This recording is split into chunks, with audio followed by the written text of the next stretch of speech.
Dr. Eric Kelly III, and a host of phenomenal speakers from all around the globe for this 7-day virtual event that you don't want to miss. The mission of the Black Business Expo is to raise scholarship money from kids all the way from high school, all the way from college. The Black Business Olympics is one of the largest Black business showcases in the world. It is an opportunity for businesses and companies to showcase their businesses globally. We are going to be giving away laptops up to $5,000 away to students. Again, I'm Olivia Appleberry, the founder of 2 Cents Finance and one of the speakers for the expo. I am so excited to see you there. For more info, go to www.blackbusinessexpousa.com or call 919-308-9090 and hope to see you there.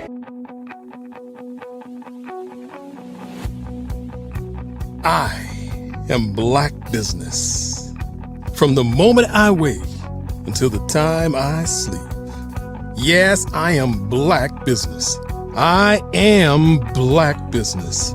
Tell me, are you Black business? I am Black business. Do you support Black businesses? Listen, I support Black business because I am Black business. Black Business Expo, one of the largest business showcases in the history of Black business in the world. The world!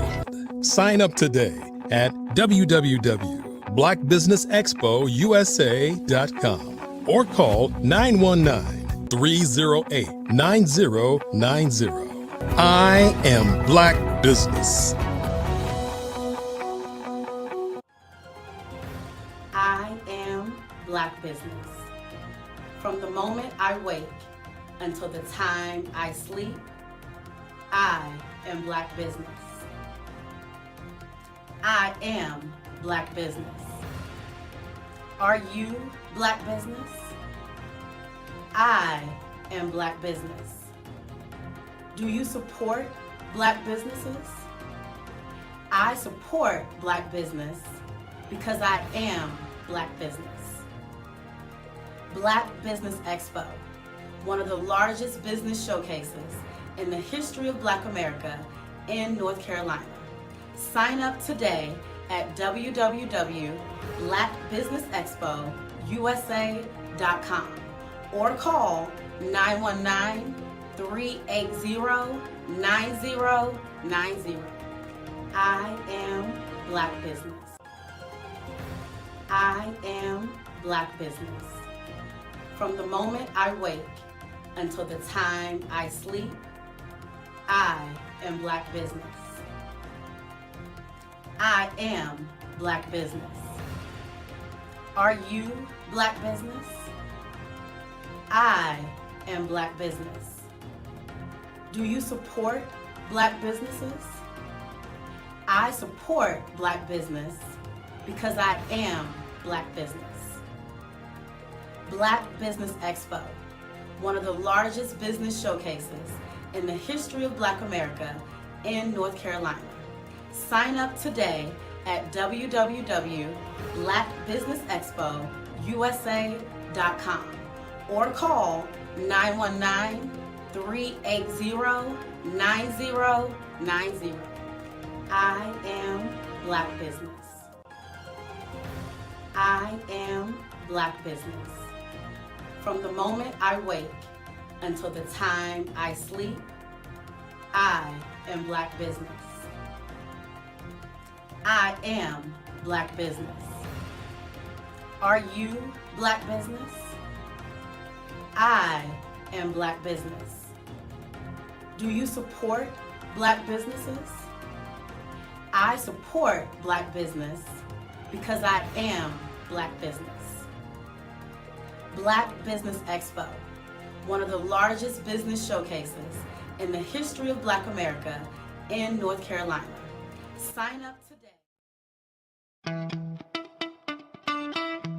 How many times have you been asked to help someone you didn't even know, a student, a business entrepreneur? Or did you ever even ask, where did they end up? that business, that friend, that entrepreneur. Well, just maybe they ended up in a gang, bankrupt, homeless, or worse, dead. Maybe they turned to crime, drugs, and alcohol. Did you ever wonder? Did you destroy their dream, or was your life always so easy? At the Black Business Olympics, we started a movement to help students complete. Give them hope and foster success. Help them to leave their dreams of providing laptops, computers, and up to $5,000 in scholarship funds.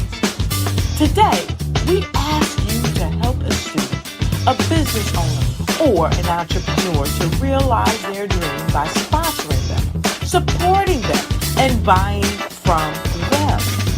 Consider this. With $1.6 trillion in our Black community, we only ask for a small donation for our students, our businesses, and our entrepreneurs. And you can change a life today. So I ask you, what are you going to do? Sit on the sideline and watch our students in high school be losers, miss out on their dream from lack of resources? Or are you going to donate to the movement and change their future and yours as well? Give us a call today at 919-308-9090. Change their life by investing with action to the Black Business Olympic Fund. The Black Business Olympics, one of the largest business showcases of Black business in the history of the world.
Dr. Eric Kelly III and a host of phenomenal speakers from all around the globe for this 7-day virtual event that you don't want to miss. The mission of the Black Business Expo is to raise scholarship money from kids all the way from high school, all the way from college. The Black Business Olympics is one of the largest Black business showcases in the world. It is an opportunity for businesses and companies to showcase their businesses globally. We are going to be giving away laptops up to $5,000 away to students. Again, I'm Olivia Appleberry, the founder of 2 Cents Finance and one of the speakers for the expo. I am so excited to see you there. For more info, go to www.blackbusinessexpousa.com or call 919-308-9090 and hope to see you there. I am Black business. From the moment I wake until the time I sleep. Yes, I am Black business. I am Black business. Tell me, are you Black business? I am Black business. Do you support Black businesses? Listen, I support Black business because I am Black business. Black Business Expo, one of the largest business showcases in the history of Black business in the world. The world! Sign up today at www.blackbusinessexpo.com. blackbusinessexpousa.com or call 919-308-9090. I am Black Business. I am Black Business. From the moment I wake until the time I sleep, I am Black Business. I am Black Business. Are you Black Business? I am Black Business. Do you support Black businesses? I support Black business because I am Black Business. Black Business Expo, one of the largest business showcases in the history of Black America in North Carolina. Sign up today at www.blackbusinessexpousa.com or call 919-380-9090. I am Black Business. I am Black Business. From the moment I wake until the time I sleep, I am Black Business. I am Black Business. Are you Black Business? I am Black Business. Do you support Black businesses? I support Black business because I am Black Business. Black Business Expo, one of the largest business showcases in the history of Black America in North Carolina. Sign up today at www.blackbusinessexpousa.com or call 919-380-9090. I am Black Business. I am Black Business.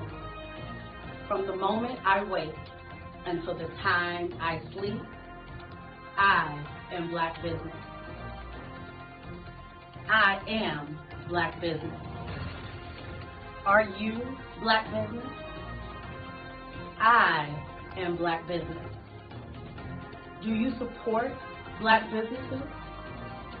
I support Black business because I am Black Business. Black Business Expo, one of the largest business showcases in the history of Black America in North Carolina. Sign up today at www.blackbusinessexpousa.com or call 919-380-9090. I am Black Business. Join Dr. Eric Kelly III and a host of phenomenal speakers from all around the globe for this 7-day virtual event that you don't want to miss. The mission of the Black Business Expo is to raise scholarship money from kids all the way from high school, all the way from college. The Black Business Olympics is one of the largest Black business showcases in the world. It is an opportunity for businesses and companies to showcase their businesses globally.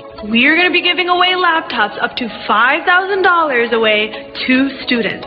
Again, I'm Olivia Appleberry, the founder of 2 Cents Finance and one of the speakers for the expo. I am so excited to see you there. For more info, go to www.blackbusinessexpousa.com or call 919-308-9090 and hope to see you there. I am Black Business. From the moment I wake until the time I sleep. Yes, I am Black Business. I am Black Businesses. Listen, I support Black business because I am Black Business. Black Business Expo, one of the largest business showcases in the history of Black business in the world.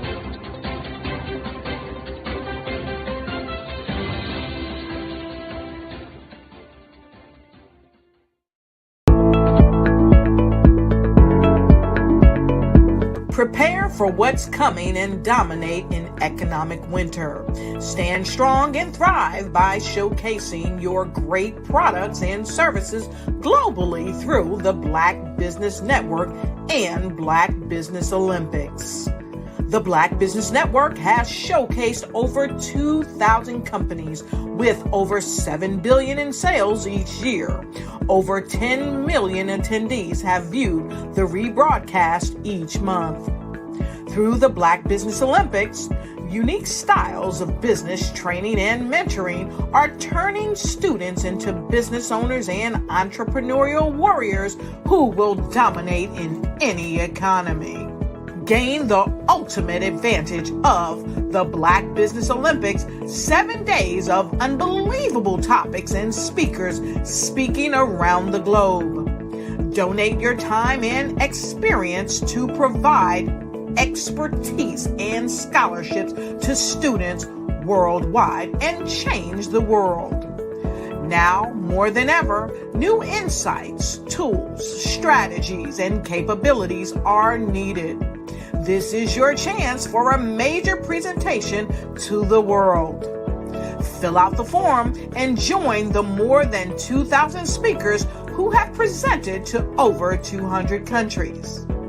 Join the Black Business Network streaming live into the Metaverse, STEM City, Black Multiverse Enterprises, Hulu, Amazon, YouTube, iHeartRadio, Apple, Facebook, LinkedIn, Pod TV, IBM TV, Spotify, and Google Podcasts. Sign up today. Spaces are limited, and we will see you there.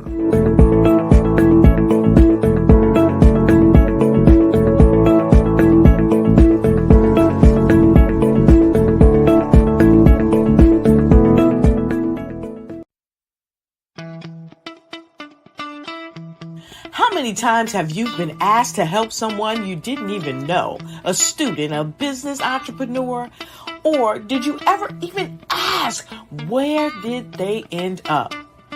That business, that friend, that entrepreneur. Well, just maybe they ended up in a gang, bankrupt, homeless, or worse, dead. Maybe they turned to crime, drugs, and alcohol. Did you ever wonder? Did you destroy their dream, or was your life always so easy? At the Black Business Olympics, we started a movement to help students complete. Give them hope and foster success. Help them to leave their dreams of providing laptops, computers, and up to $5,000 in scholarship funds. Today, we ask you to help a student, a business owner, or an entrepreneur to realize their dream by sponsoring them, supporting them, and buying from them. Consider this. With $1.6 trillion in our Black community, we only ask for a small donation for our students, our businesses, and our entrepreneurs.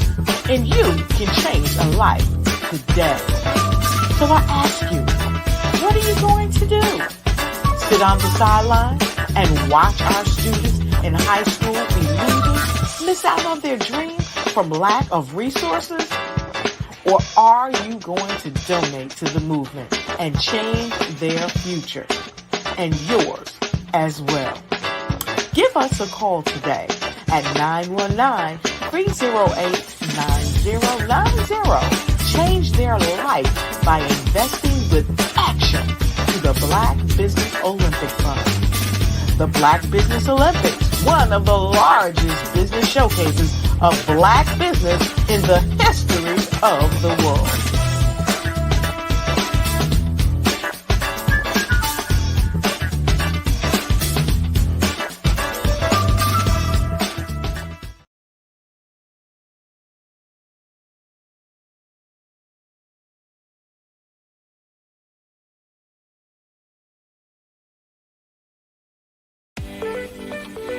You are in the right place at the right time. The Black Business Network opens again for its Black Business Olympics, a 24/7 broadcast on business, strategies, global branding, social media marketing, finance, advertisement, and much, much more. Featuring the top, most powerful entrepreneurs and speakers and thought leaders from all around the world as they gather together for this phenomenal event. Join the Black Business Network streaming live into the metaverse, STEM City USA, Black Multiverse, Pod TV, Roku, Hulu, iHeartRadio, Apple TV, YouTube, TikTok, Instagram, Google Podcasts, Facebook, LinkedIn, IBM TV, Spotify, and Twitch. Tune in today and be a part of this amazing movement. The Black Business Olympics welcomes you.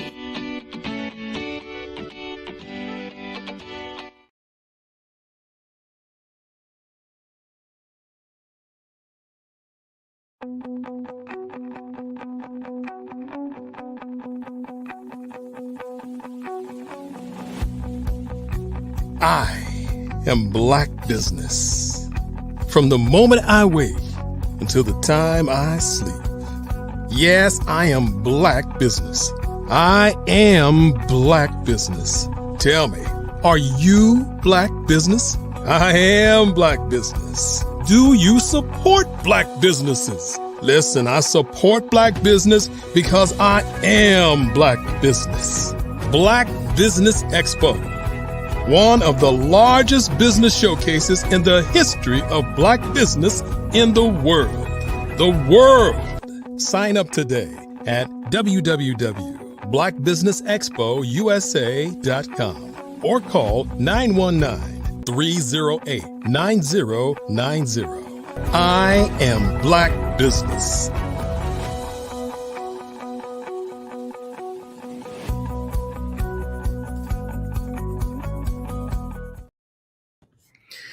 Good morning, business owners, entrepreneurs, thought leaders, and corporations. Welcome to the Black Business Network. My name is RJ Stevenson, and I'm your Black Business moderator on this morning on the Black Business Network. The Black Business Network is a 24-hour business network showcasing Black businesses, business owners, entrepreneurs, and thought leaders worldwide. We have speakers from North Carolina, London, Singapore, Africa, Japan, and cities all over the United States. The Black Business Network is a global community sharing its business knowledge to empower, inspire, and educate businesses about business.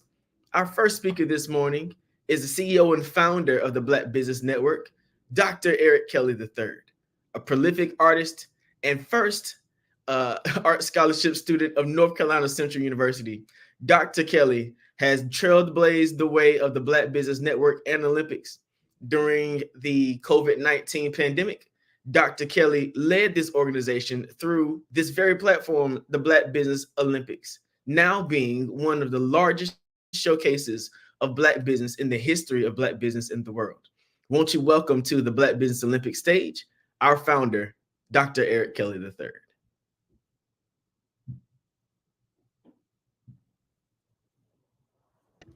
Good morning, good morning, good morning. Good morning to you, Dr. Kelly. How you doing? I'm doing pretty good. Great day, another week. Want to always thank you for all the great contribution that you do to this network. Look forward to continuing success. Absolutely. I am Black business, and I'll see you on the other side. Good morning, good morning, good morning. As we get prepared for another week, I want to thank all the speakers, all of the businesses, and all of the individuals who are involved.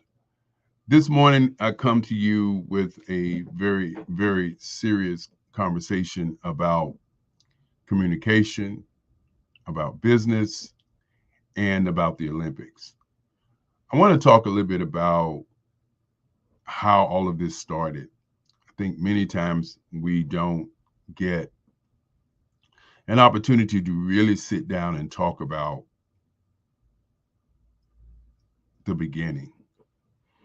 And this morning, I want to just talk a little bit about the beginning, because I think the beginning, which is the past, is very important to the future.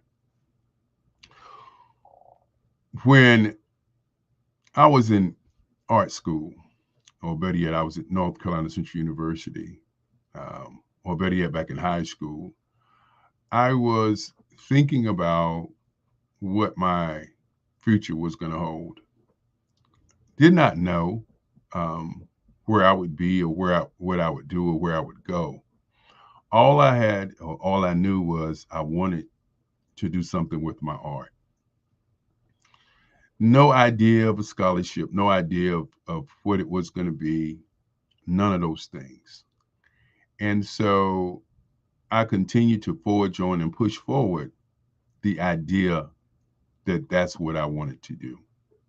At 4, I began to draw in church with the ink pen. And to this day, the ink pen is a very, very valued apparatus that I use, or a tool that I use that I enjoy when I am not having a great day or a great evening. And so with that being said, I continued to draw for years. And in high school, I was fortunate enough to win the prestigious art award, which catapulted me to my career as an artist, attending North Carolina Central University on art scholarship. When we begin to think about our past, we have to understand that sometimes leadership is not great leadership.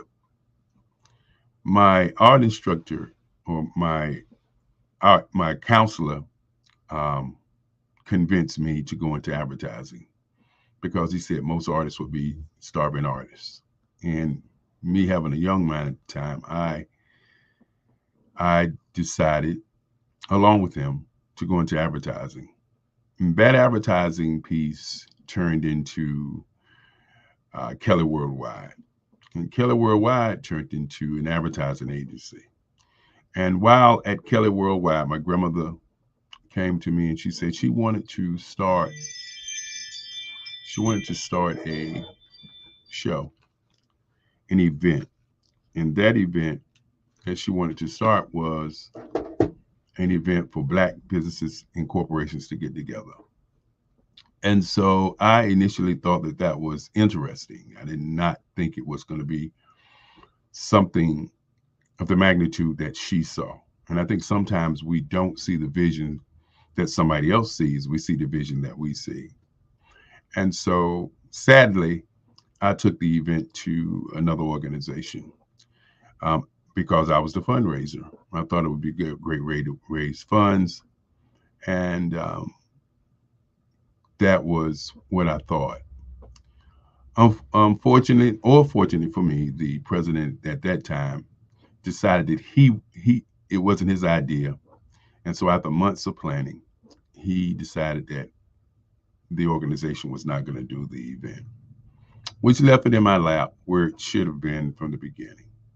And so we did the first one. 93 businesses showed up at the then Omni downtown Durham. And after that, we began to do the event on a regular basis. And that event lasted for some 20 years. When my grandmother passed, I took the position of grief and decided that I didn't want to live. And I think sometimes when people are grieving, we don't think about what they're thinking about. And I can remember my sister saying that I wore black for 2 years. And so after we began to start the expo again, because of the groundswell of people interested, we did some expos, and we ended up doing our last 3 expos at the Marriott downtown. And then the pandemic hit.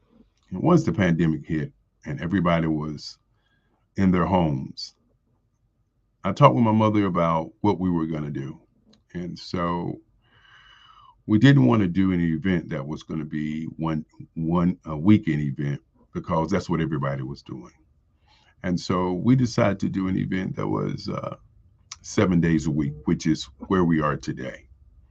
This is our 5th year since the pandemic. And in 5 years, we've had over 4,000 speakers to speak on the platform. We've made new friends and met new people along the way. And while we have done, I think, a tremendous job of bringing people together, we have also had an opportunity to set a platform for people to actually see what my grandmother's vision is, not was, but is. And each one of the days that we do this event, we have a theme. Today's theme will be empowerment, education, and of course, inspiration. And we'll have speakers from all over the globe to come to you and speak about these issues, these ideas. On tomorrow, we'll do advertising, public relations, marketing, and merchandising and sales. On Wednesday, we will do 64 ways to do your business on the internet. And then on Thursday, we do diversity, equity, inclusion, and access to money. On Friday, we will do Black business, Generation X versus Generation Z. How do we bridge the digital and the cultural divide? And then on Saturday, we do Black business and culture. And then Sunday, we do Black business and innovation to culminate 7 days of events.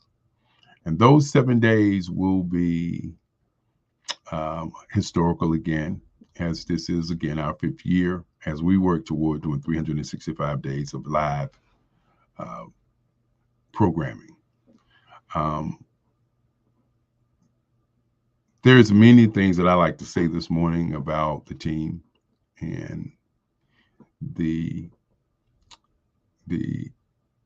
people who have continued to push this vision forward. First of all, I'd like to thank RJ Stevens of Creative Concepts. I'd like to thank him for all of the work that he's doing in the background to ensure that we have what I call a vigorous business. I want to thank Marak Hicks, who has done an outstanding job to work to automate and ensure that information is getting out to people.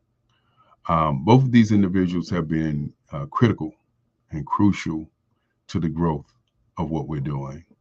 Before I get started, I want to thank both of them because many people don't understand the things or the background, the things that you don't see that happen because of people who are involved, interested, and more importantly, who want to see my grandmother's vision go past my vision.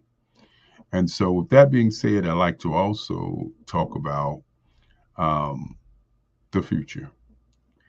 As we look at today's day, I want people to think about what is your today? What is your why? I want you to think about when you're in business, how do you build your business? Our model has been, for the last 4 years, a model where speakers get a chance to come up and they get a chance to speak about their contributions to humanity or their contributions to business. We are moving the business model into a marketing model. And that marketing model is to market businesses around the globe. When you begin to talk about marketing and advertising, public relations, sales, and merchandising, it's a little different. It's not you get something for nothing. You invest in your business. And when you invest in your business, you're investing in your success. And so a marketing business is where we're going. And so with that being said, I want all of the speakers, all of the business owners who have been on in the past to make sure they give us a call so that we can continue to market their businesses, because the marketing part of your business is the investment part of your business. And we are going to beginning to send information out not only to our past speakers, but to other speakers, what that marketing looks like. What does that membership look like? And so this network is going toward a membership network and a subscription network. And the membership network will be $500 that you can invest in your company. Or you can invest in a 12-year program for your company. And so these are the kinds of things that we want to do to ensure that we continue to provide the great information and the great outreach for businesses. When you look at your major networks, and you look at what they're doing, and you look at your major companies and corporations, and you see what they're doing, their job, as your job is to reach the marketplace. And they are looking to reach you. With over $11 trillion in the marketplace in North America, to me, it does not make any consequence that we cannot begin to do something entrepreneurship wise for business owners and for businesses. And so while we've had an opportunity to talk about where we're going for the future, I want to say that this has been more than a great move toward the future. And for those companies and corporations who want to market their companies, of course, you can reach out to the Black Business Network, the Black Business Olympics USA, as we're moving into a position of continual growth to what we're planning. And so with that being said, definitely want to again ask all the business owners around the globe to tune in all week, because this week is a week where you get an opportunity to see Black excellence and see Black businesses do business and get a chance to meet or greet some people that you've never seen before. And one of the things that I continue to say is that let's not just watch the show, let's participate in the show. When you see a business owner come on this platform and speak about their company, I want you to reach out to that business owner and do some business with that business owner. They are giving their time to market their companies to you. And when people market their companies to you, just like watching, the networks, just like watching the TikToks, just like watching the YouTubes and the other social media networks, the advertisers are advertising so that they can get a market share of the business. And that is what all of these speakers, or better yet, all of these Black businesses are doing. And so what I want you to do as you watch this week is to take out the time and reach out to each company, reach out to each business to do business, and reach out to each company to let them know and acknowledge that you did see them, that you see that they are serious and sincere about marketing their companies, and you want to be a part of what they're doing. Many times I talk about outcomes. I talk about the two people standing on the roof, one slips and the other jumps. The outcome is the same. And so we want to change the outcome. We want to change your outcome. And for those speakers who would like to speak on our platform, give us a call. Of course, that number is 919-308-9090. And let's begin to not only have great presentations, but to begin to present to the globe Black businesses. You're a Black business. The Black Business Network is going to be changing a lot of things in the future, and we want you to be a part of that as we move toward a future together. Now, I've said most of the things that I wanted to say to the Black business owners, but again, I want to continue to say to the team that's behind what we do, thank you so very much for what you do, but more importantly, thank you for your leadership. When we think about our mindset, we think about our mind shift, and we think about our mind print, we must begin to think about our why. Many times I talk about you can lead a horse to water, but you can't make him drink. And I continue to say that that is not true. If you put salt in that horse's mouth, the horse will drink the water. So you have to ask yourself each and every day, are you the horse? Are you the person riding the horse? Are you the person that's leading the horse? Or are you the water, the product of the service? Or are you the salt?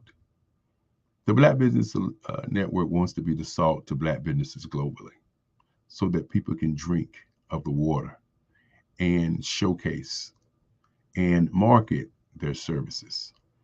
I want to again thank each and every one for tuning in this morning and taking out a little time to listen to some of the things that we are doing. We look forward to join partnerships. We look forward to companies marketing to what we're doing, but more importantly, we look forward to sharing in this journey. Black Business Olympics, one of the largest business showcases in the history of Black business in the world. Yes, the world. That's where we are. That's where we're going. And again, I want to thank each and every person who's helping us to move forward.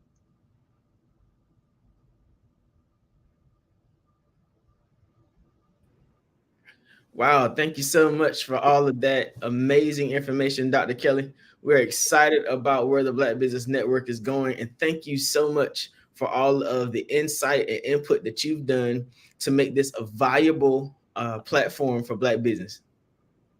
Well, again, I want to thank you, man. Sincerely, I want to thank you because you've had my back, and you've been working with the network to ensure that it goes down the lane, that it's prepared to go down the lane. I have experienced a lot of ideas about what I'd like to see happen, but I know once we get to new leadership or get into more leadership, we get a chance to see how broad this network can go. And I definitely want to, thank you for all the work that you're doing, and know that me and my family appreciate you for more than just working with the network, but for working with me to help me to understand who I am as I move forward. Thank you so much. Genius is coming, and we'll see you on the other side. Thank you. Wow, what amazing information from our founder and CEO, Dr. Eric Kelly III. Listen, the Black Business Expo's mission is to raise funds for high school seniors, going to college, or K-12 entrepreneurs. The Expo is a fundraiser for students.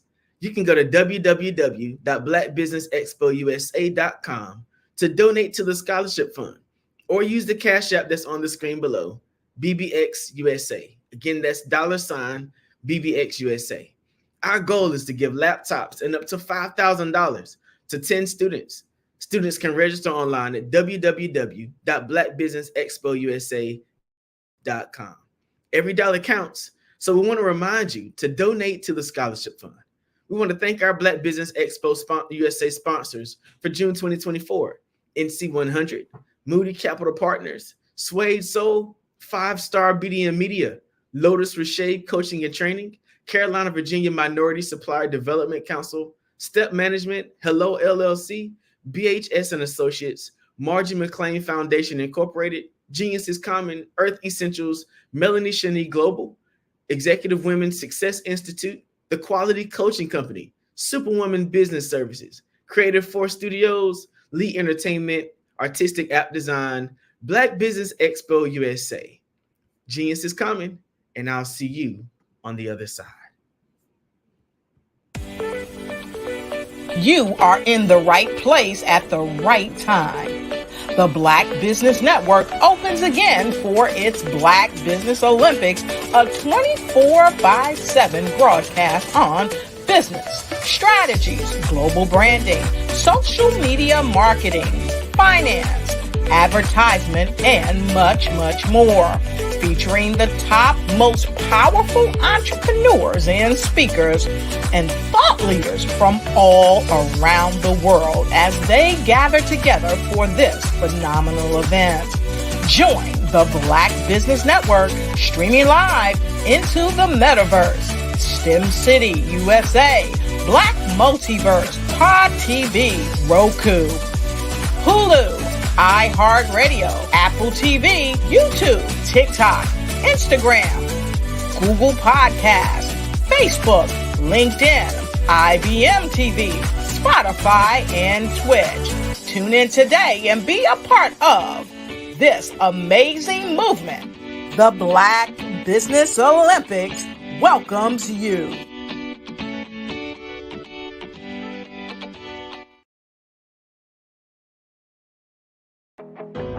I am Black Business.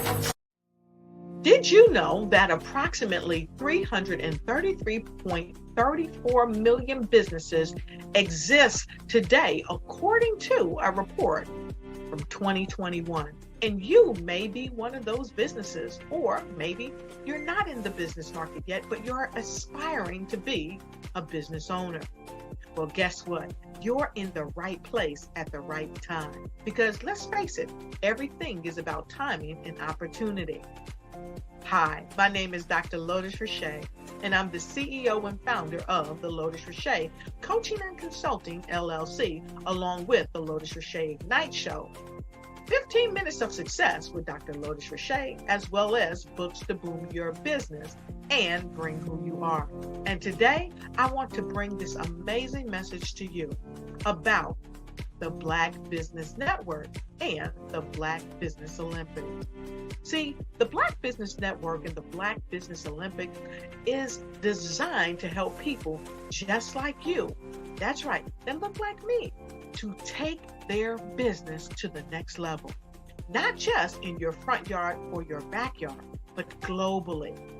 The Black Business Network and Black Business Olympics is designed not to just help you survive, but to help you thrive. So join us today as we come together with businesses all around the world to support our students, our children, our young teens, our young entrepreneurs. What we do is we come together to help raise funds for students who are aspiring to be business entrepreneurs, who are aspiring and who are thriving in college. We endow them with a wonderful opportunity to gain scholarship of either a laptop or several thousands of dollars. And we invite you to help be a contributor to this amazing opportunity to help someone that looks just like you. So join us today at our website and let us connect with you and help you ignite and take flight in every area of your life on the Black Business Network and the Black Business Olympics. I'll see you on the other side.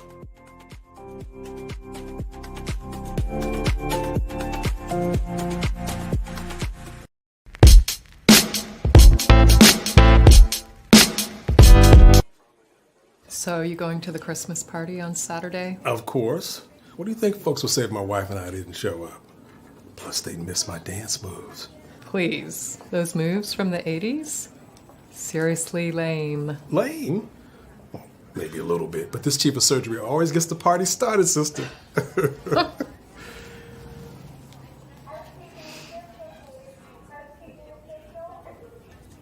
What's going on with your hand? Nothing. Just tired. Stress. Jen, we've known each other a long time now. And we've always been honest with each other. What's going on? Come on, Mark. I'm fine. That hand says otherwise. It's nothing.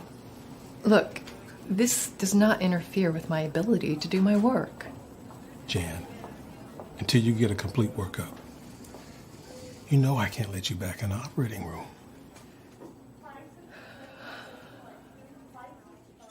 Mr. Menchef, did anyone else have access to your badge last night? Say around midnight.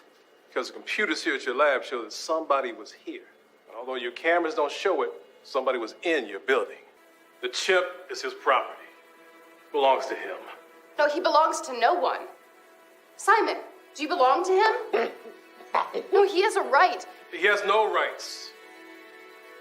Belongs to him. Chain up.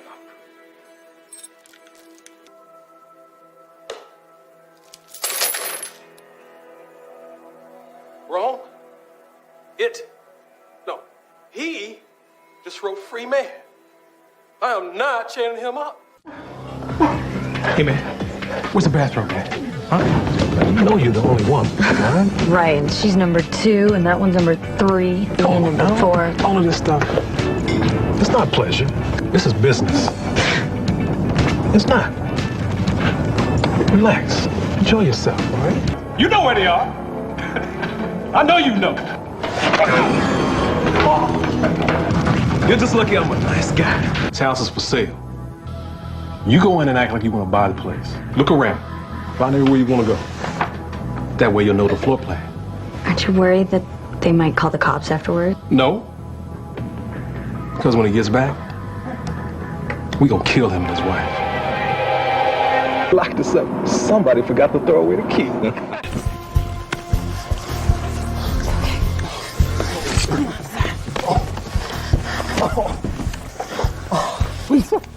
Sorry, she's gone, but you're gonna make it, okay? My heart is aching, but I'm a fool to let it go on breaking. No way. Hey, look, guys, it's spaghetti. Hello, how are you? I don't believe this. Hey, could you do me a big favor and spook my kids for me? I'm with my friends, so... Could you do me a favor? All right. Come on, please. Spaghetti, thank you. Come on, for the camera, just one more time, please. I'll give you one standing up. Yeah. Framed it. Shouldn't be shooting this. Yeah. Spaghetti! Yeah. Spaghetti! That's it. Oh, spaghetti! Boogie woogie! Yeah. Spaghetti! Yeah. Spaghetti! That's it. Yeah, Making our day. Spaghetti, yes. I'll give you 3 more. One more quick favor. Yeah. Could you take a picture with them? My Yeah. kids? Huh? Come on. Let's do it. Yeah. Right here. Got you all in frame here. Do you mind if you move out of the picture a little bit? You're kind of in the way. Yeah, I'll try. All right, listen, I appreciate it. Thanks. Oh, smooth! Ladies and gentlemen, and fellow professionals, please allow me to introduce myself. I am David Jones, the co-founder and CEO of the Hello LLC, where I am passionately dedicated to guiding individuals and businesses toward their own return on time investment. Time is my only competition.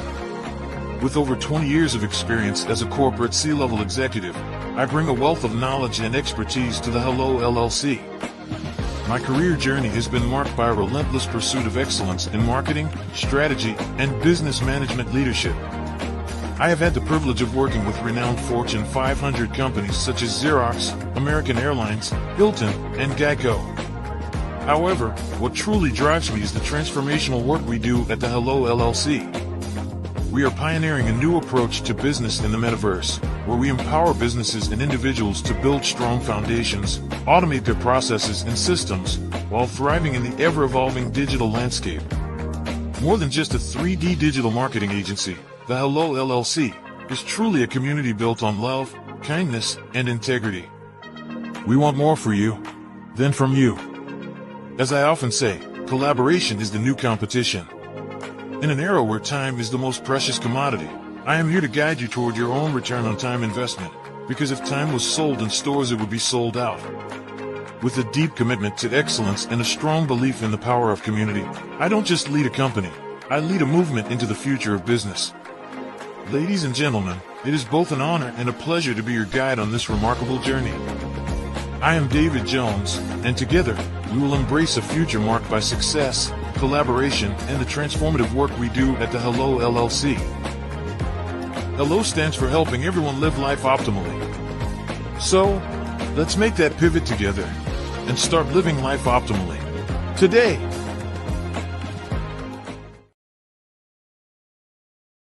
Sometimes you got to hear the news from the Black perspective, and more specifically, Black publishers. And that's exactly why you have to download the HeyTie app, the largest mobile app delivering breaking news, videos, and podcasts from 200 of your favorite Black publishers. Yes, 200 Black publishers delivering news as it happens, literally all in one app. Go to HAYTI.com or download the app in the Google Play Store or Apple App Store. It's completely free, along with information that you can trust, so go check them out. Have you ever seen a parent stressed out and needed a stress reliever with their child? One morning I was coming out of a store and saw a mother and her 3 or 4-year-old son. She was highly upset, actually beginning to yell at him. However, the more upset she became, it seemed the calmer the child became. He sat down on the sidewalk, crisscross applesauce, folded his arms, and looked up at her with a smile. You see, the angrier she became, the calmer he became, because he had the control of the situation. Hi, I'm Frizelma Lynn. I am the CEO and founder of Frizelma Teaching Parents, LLC. I'm a retired teacher, school district administrator, an author, speaker, and I am the Parenting 911 coach.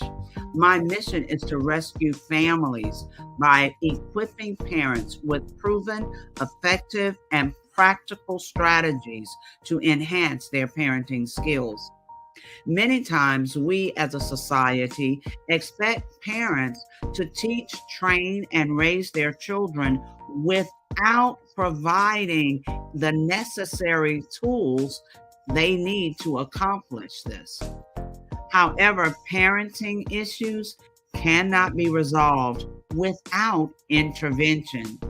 Therefore, Frizelma Teaching Parents has provided coaching programs, digital courses, and live webinar trainings to provide step-by-step research-based parenting strategies, even for parents whose children are disrespectful, defiant, for those who have been diagnosed with ADD and ADHD, and even for parents of adult children.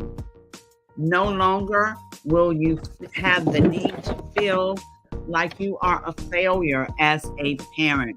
You'll now have the tools needed for each situation. Trust me on this one. Go to www.parenting911.org. Book a 15-minute strategy session with me or choose one of the coaching programs. Our training helps parents relieve stress.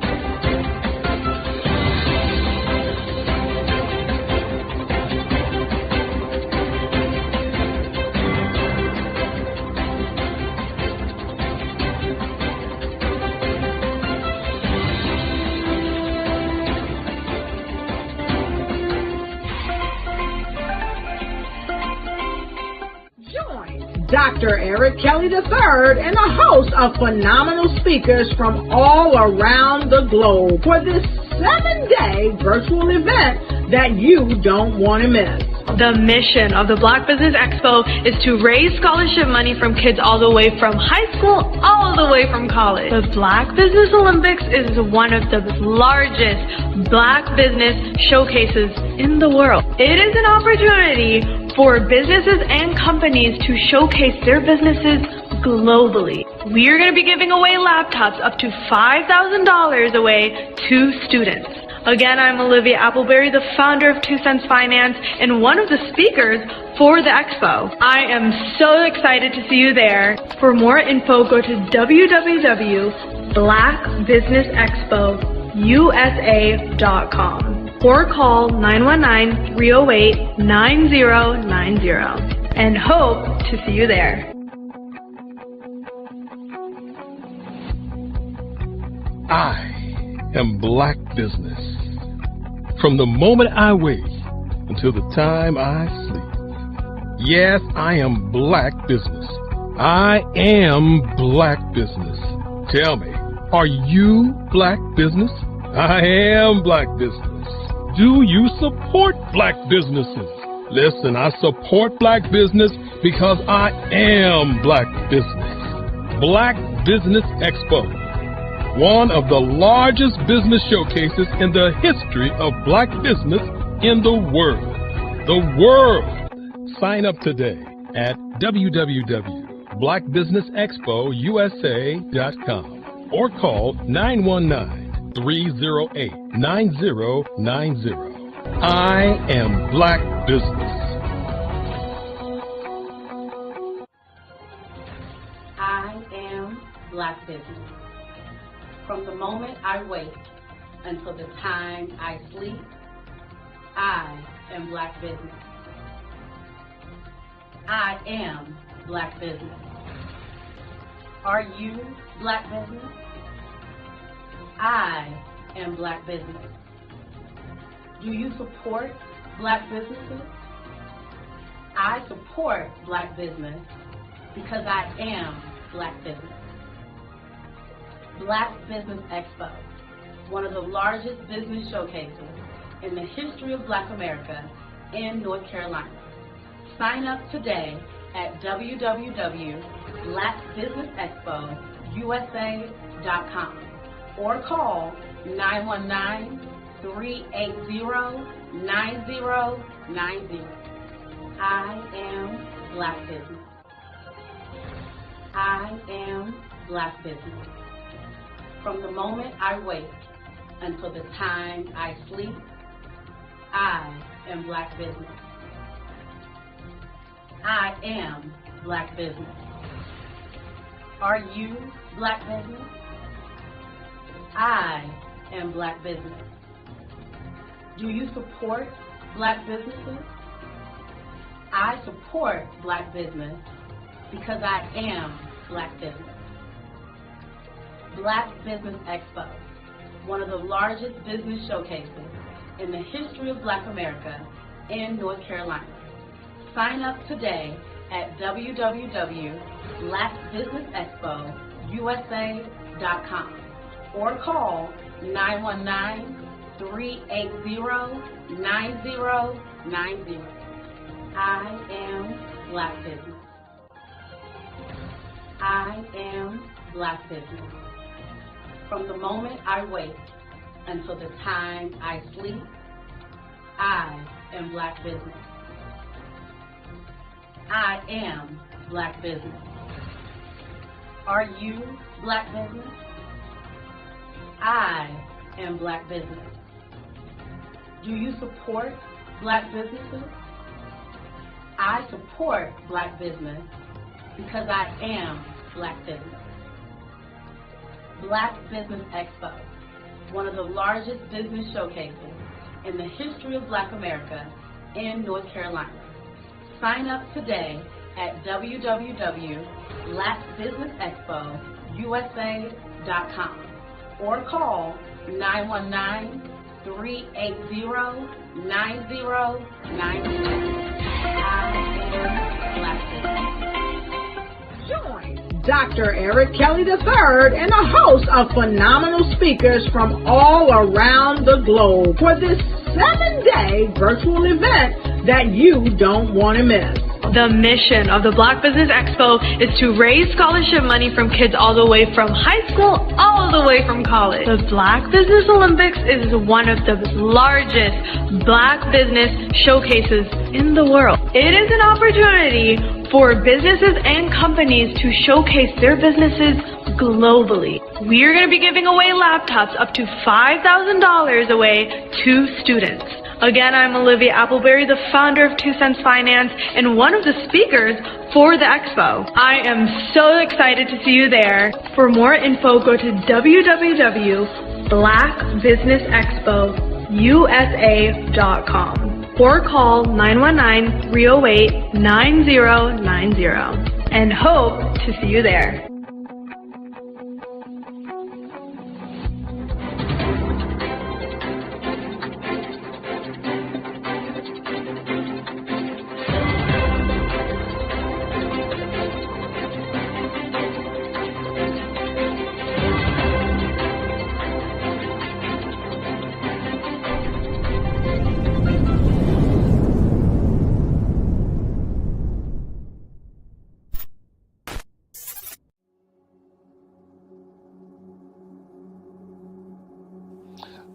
I was born and raised in southeastern West Virginia, the coal fields. My father was an AME minister.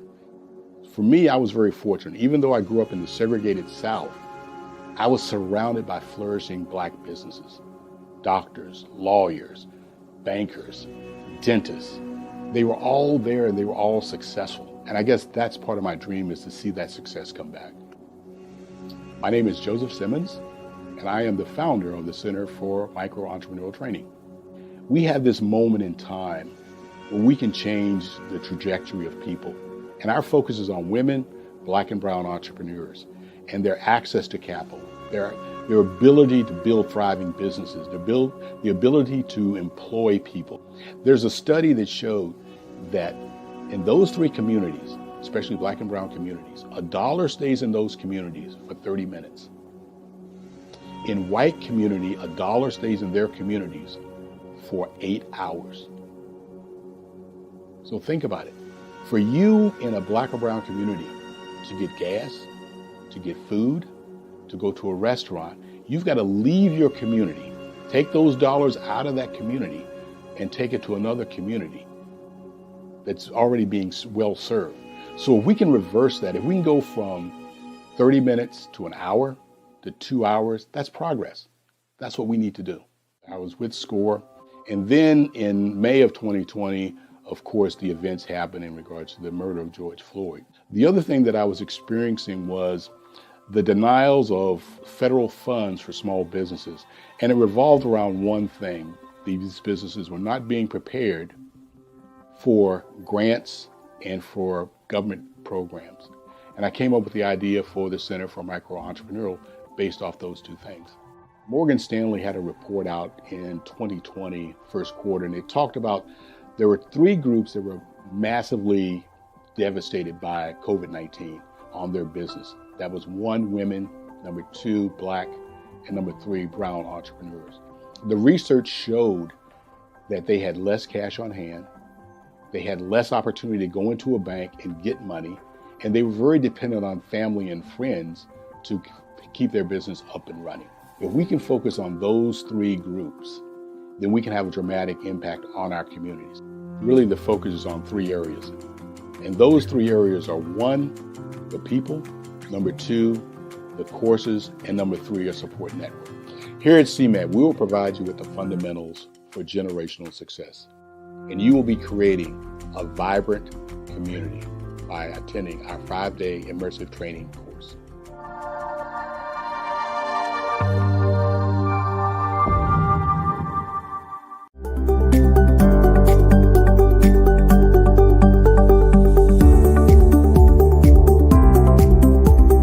My name is Katie Bennett, and I own Lexicon Presents Publishing. We are a publishing and media company that helps you take your story and share it with the world.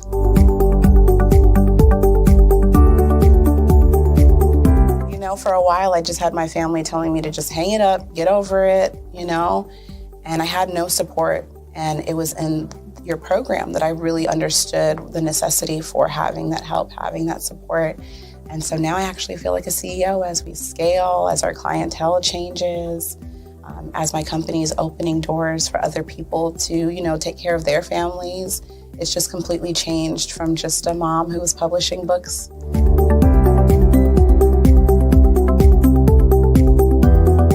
I was at a point where my job, although it was paying really well, wasn't enough. And my business was always in the red, and I was tired of it. And so I came in just hoping to get some sort of help to just not end up in the red every month.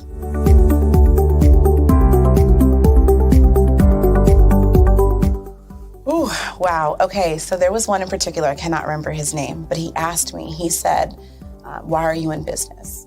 And I told him that I wanted to make a difference and I want to help my community. And he let me ramble on for a while. And then when I was done, he was like, okay, all of those things are great. They make you a humanitarian, not a business owner. And he was the one who told me, he's like, you have this great service and you're offering it at like a great value price. So to someone like myself, we don't know that we're going to get the value of what you're actually bringing. And so that gave me the confidence I needed to raise my price. It gave me the confidence to go after my actual client that I actually prefer to work with. And it really just changed everything for me. I don't think without him kind of giving me that push, I don't think I would have gotten to this point or position.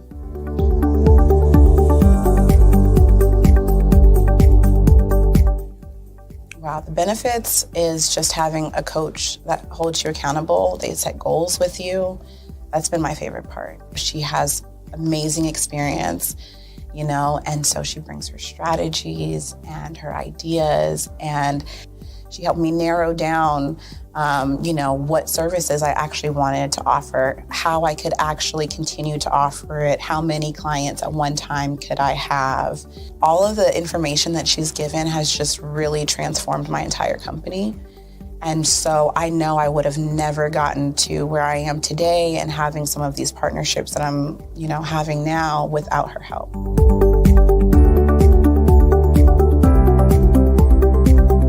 You're going to get information that you're not going to find on YouTube. You actually take the time to strategically give us the information, then give us time to actually apply it. I would also say that so that you're not just out on a ledge alone trying to figure this out. Like, you deserve to be in a community with other people who also want to grow their business. And then finally, the biggest thing I think I took away from CMET was that I had a whole office in Longwood, I still do, and at the time I had not paid my business tax receipt. I didn't know that was something you had to do.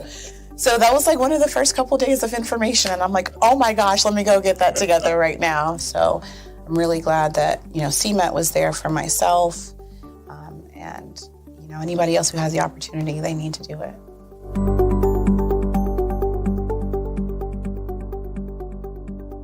Are you a forward-thinking entrepreneur or business owner? The world is changing faster than ever, and it's time to pivot and adapt to the future. Hello LLC is here to help you do just that. Hello stands for helping enterprises leverage leading-edge optimizations. Our innovative solutions can streamline operations, reduce overhead costs, and give you a competitive edge in a market projected to reach $5 trillion by 2030.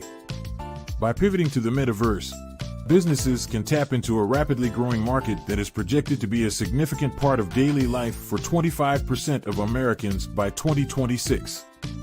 As a full digital metaverse agency, the Hello LLC can help you create custom solutions to streamline operations, increase productivity, reduce costs, and drive brand recognition. Why should you pivot to the metaverse with the Hello LLC? By leveraging cutting-edge technology, you can provide immersive experiences for your customers, expand your global reach, and unlock new revenue streams. Contact us today to make the pivot.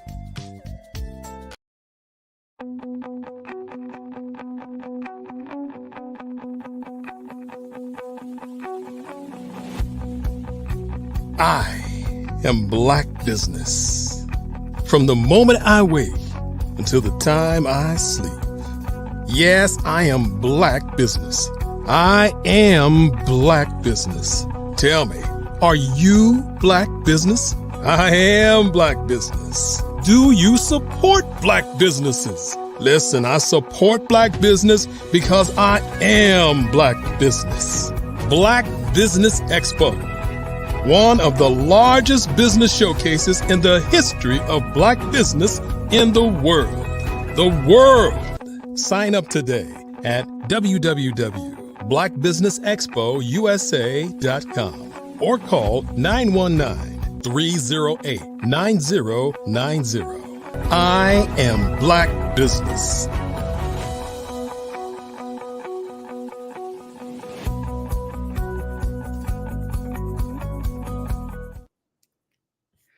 Good morning again, business owners, entrepreneurs, thought leaders, and corporations. Welcome again to the Black Business Network.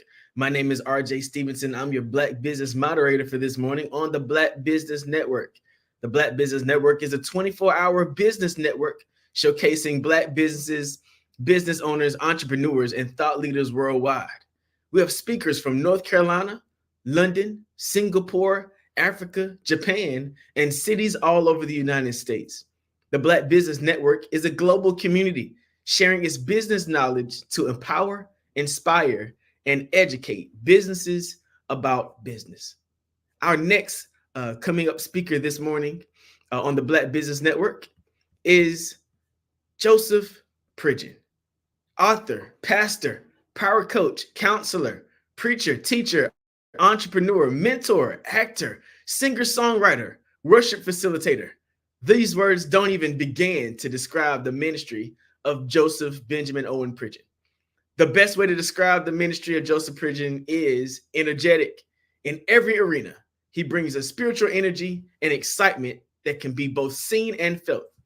Joseph Pridgeon was born on July 2nd, 1979 in Wilmington, North Carolina to Reverend Dr. Conrad and Helen Pridgeon. He received his high school diploma in June of 1997 from South Mecklenburg High School in Charlotte, North Carolina. He then matriculated to Shaw University in Raleigh, North Carolina, and there received the Bachelor's of Arts in Religion and Philosophy in May of 2004. Joseph then traveled to Wilberforce, Ohio, and for the next 3 years, he attended Payne Theological Seminary, where he received numerous awards and was elected Student Governor Association president. After 3 long years of rigorous academic preparation, Joseph received his Master's of Divinity degree in May 18th, 2027. In February of 2014, the Lord released Joseph to start the Power Church and create Power Coaching 101. He's married to the lovely and anointed Kenya J. Pridgeon, and they have 3 sons. Won't you welcome to the Black Business Network stage, Joseph Pridgeon. Good morning, sir. How you doing? Good morning. Good morning. I'm super excited to be here.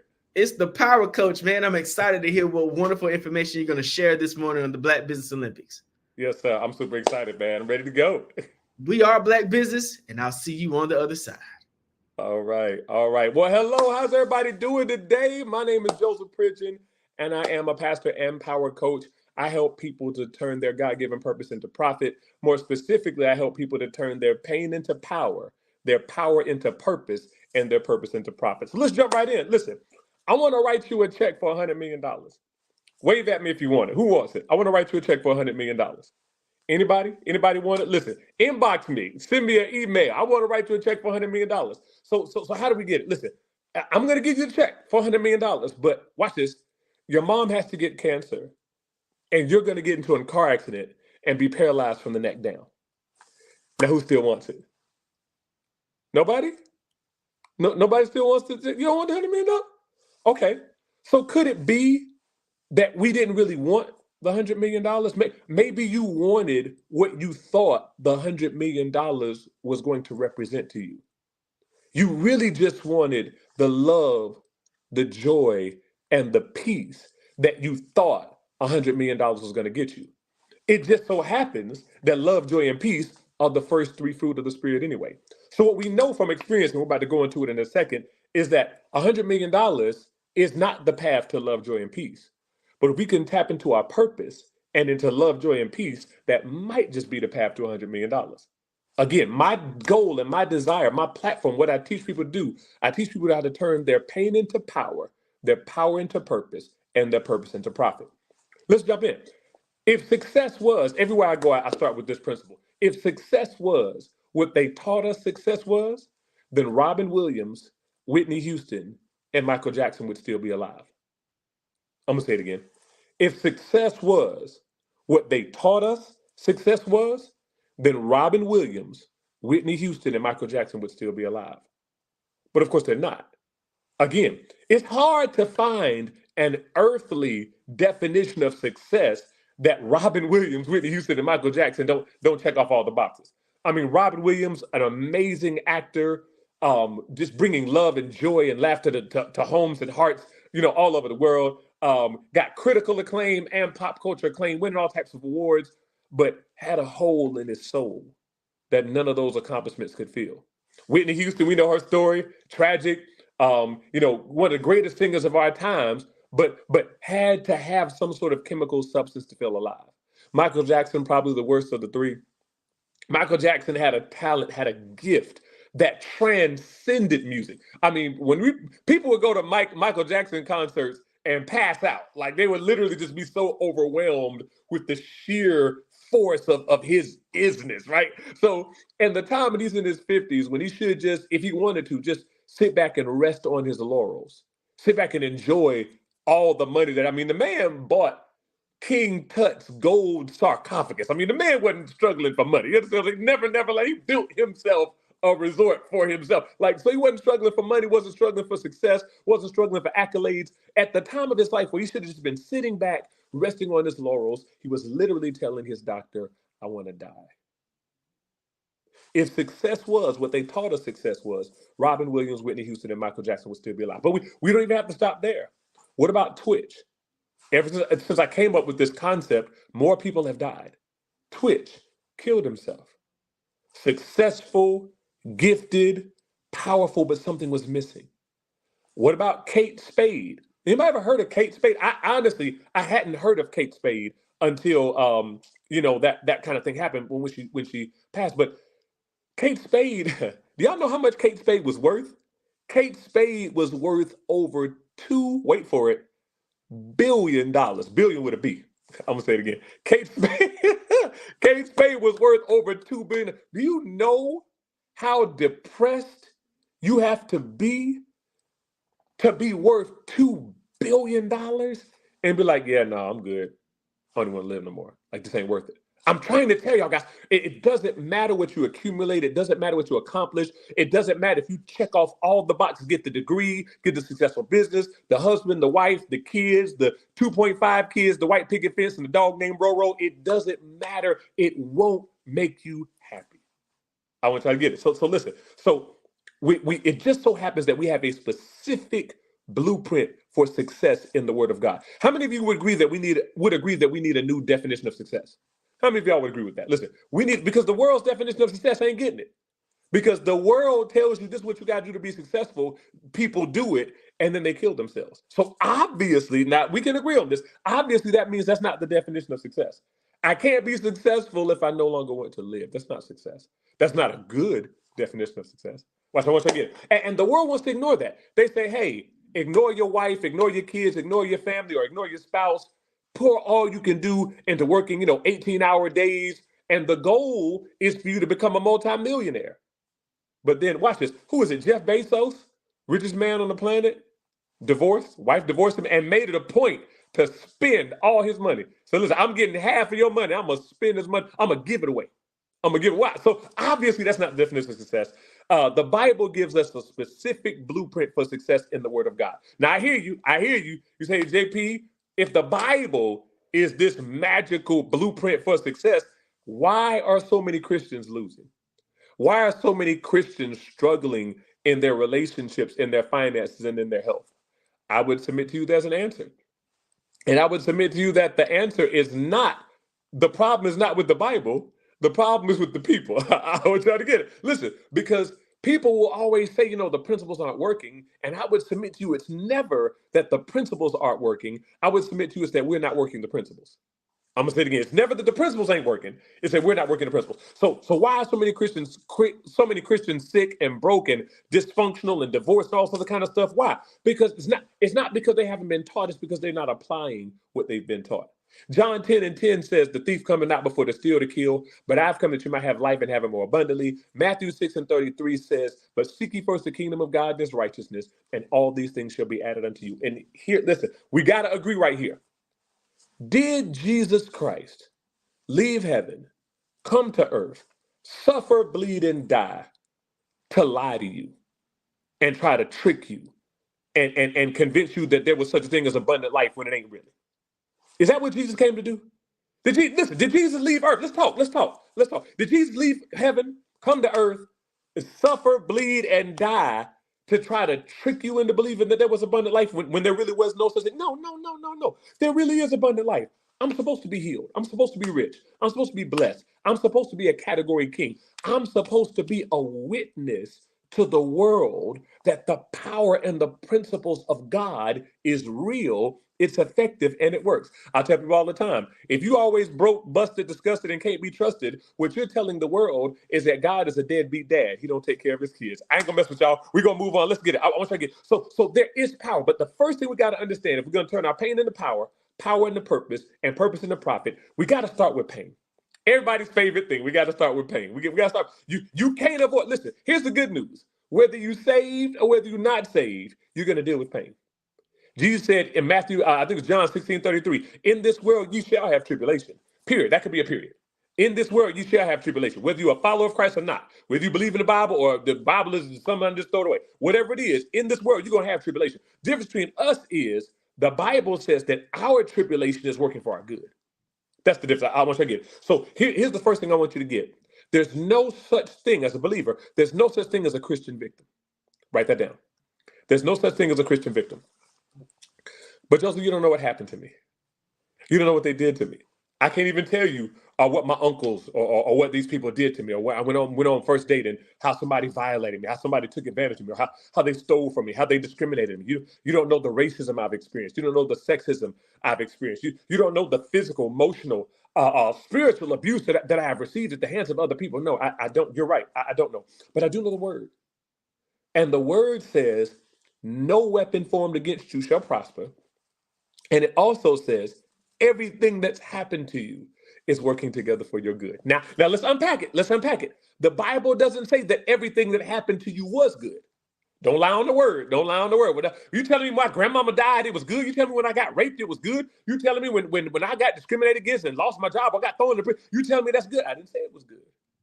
I said it's working for good. Any bakers? I got any bakers in the house? Anybody that like to bake stuff? You ever baked a cake? You may be familiar with an ingredient called vanilla extract. Now, if you ever had vanilla extract, how does it taste? Anybody ever tasted vanilla extract? Vanilla extract is nasty. Ooh, it's nasty. It's got a sour taste. It's not nothing nice. It's not something you want to sip on as a drink. It's nasty, right? But when you make the cake, when you put the vanilla extract in the cake, how does the cake taste? The cake tastes amazing. As a matter of fact, if you try to make the cake without the vanilla extract, something's going to be off. And I'm telling you, it's the same thing with your life. There's some things that by themselves, they taste bitter. They taste nasty. They taste like I would never want. Why would you include that? But when you mix it all up, when you put it in the batter, see, the master baker understands that it takes some vanilla extract in the mix in order to make the cake taste good. I want you to get it. Same thing with sandpaper. How does sandpaper feel? Sandpaper feels rough, right? We can agree that sandpaper feels rough. But when you rub sandpaper on the edge of unfinished wood, what does it do to the wood? It smooths it out, right? So I want you to get it.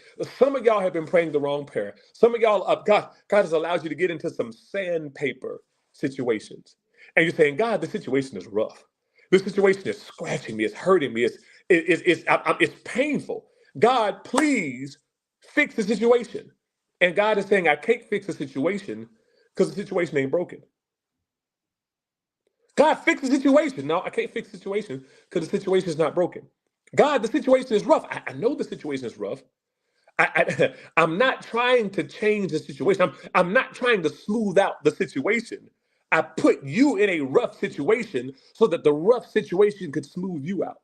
I put you in a sandpaper situation, not because I'm trying to smooth the sandpaper, but I'm trying to deal with your rough edges. I know your coworker got a nasty attitude. I ain't worried about her nasty attitude. I'm worried about why your patience level is so low that her nasty attitude bothers you so much. I ain't worried about your nasty boss. I'm worried about why your faith level is so low that when they tell you they're going to be able to block you from advancing in the company, you believe them. No, I know I got you in some rough situations. The question I'm going to leave you there because I'm trying to smooth out your rough edges. Come on, I want to tell you again. So listen, there's no such thing as a Christian victim. Why? Because all things work together for good and no weapon formed against you shall prosper. So let's talk about turning pain into power. The first thing is this. Anybody ever seen a battery? A battery has two sides. What are those two sides? A positive and a negative, right? Positive. Somebody say positive and negative, right? Got a positive and a negative. Now, if you ever had a Walkman back in the day, and I know I'm telling my age with this, you had a Walkman, and young people saying, "What is a Walkman? I don't need to walk beside a man. I don't understand what a Walkman is. I don't understand." Look, a Walkman used to be a little thing. You got the little headphones. You plug it into a cassette tape player, and you would walk with it. That's how you did it. Then it got up, upgraded to the CD, and then you had to walk a certain way because you couldn't hold the CD. Thing, it would skip on you. Anyways, so but if you had a Walkman, you understood when you first got it that you had to become a mini engineer. You had to figure out how it worked because you couldn't put the batteries in any kind of way. If you notice when you first got that Walkman, you figured out if you put a positive next to a positive, what would happen? Nothing. If you think, go do it now. If you got something, listen. If you put a positive next to a positive, nothing's going to happen. Why? Because a positive next to a positive, it might look cute, but it ain't going to have no power. You need a positive next to a negative if you want to have power. I'm going to say it again because you missed me in the spirit. If all you want is a row full of positive, it's going to look real nice. Ooh, positive, positive, positive. It's going to look real cute. It's going to look real beautiful, but you ain't going to have no power. You need a positive and a negative if you want power. And God is saying the same thing in your life. Listen, you've been running from your pain. You've been running from the negative situations in your life. You've been running from the struggle. And I'm telling you, if you're running from your pain, you're running from your power. If you're running from the negative things in your life, you're running from your power. If you're running from the struggle, you're running from your power. If you go into the gym and there's no weight, how you going to get bigger? How you going to get stronger? You go into the gym and somebody removed all the weights. We don't want y'all to struggle. We don't want y'all to have to grunt or strain or do anything. We just going to remove all the weights so you can just come in and eat pizza. I ain't talking about Planet Fitness. I ain't talking about them. I ain't talking about them. Wink, wink. All right, we going to remove all the way. Listen, let's just come in and relax and just have a good time. Get a massage. Eat some pizza. Monday nights is pizza nights at the gym. Okay. All right, here, I ain't throwing no shade. I ain't throwing no shade. But the point is, how you going to grow if you resent resistance? How you gonna get stronger if you resent resistance? No, you can't get stronger. You got to embrace resistance. Resistance is the key to strength. And if you run from your pain, you're running from your power. I gotta move. Anybody ever been to a construction site? Anybody ever to a construction site? You riding and they're doing something in my neighborhood right now. You drive past the construction site. It used to be a forest and nice plush, greenery and all that kind of good stuff. But then all of a sudden you see a sign. And it says future home of Walmart, future home of the bank, or future home of Target. Some people like Target. So future home of Target, right? And then you keep driving past on your way to work, and then all of a sudden, all the trees are gone. Keep driving back and forth on your day to work, and then all of a sudden, it done tore this big hole in the ground. All of a sudden, you see a whole bunch of cranes and people moving in dust and rocks and sand. Sometimes they got to bring in special sand. I always thought that was weird. You got to bring in special sand to get right. So now you're saying, as you walk past it, if you don't know any better, you say, man, I thought they said they were building something.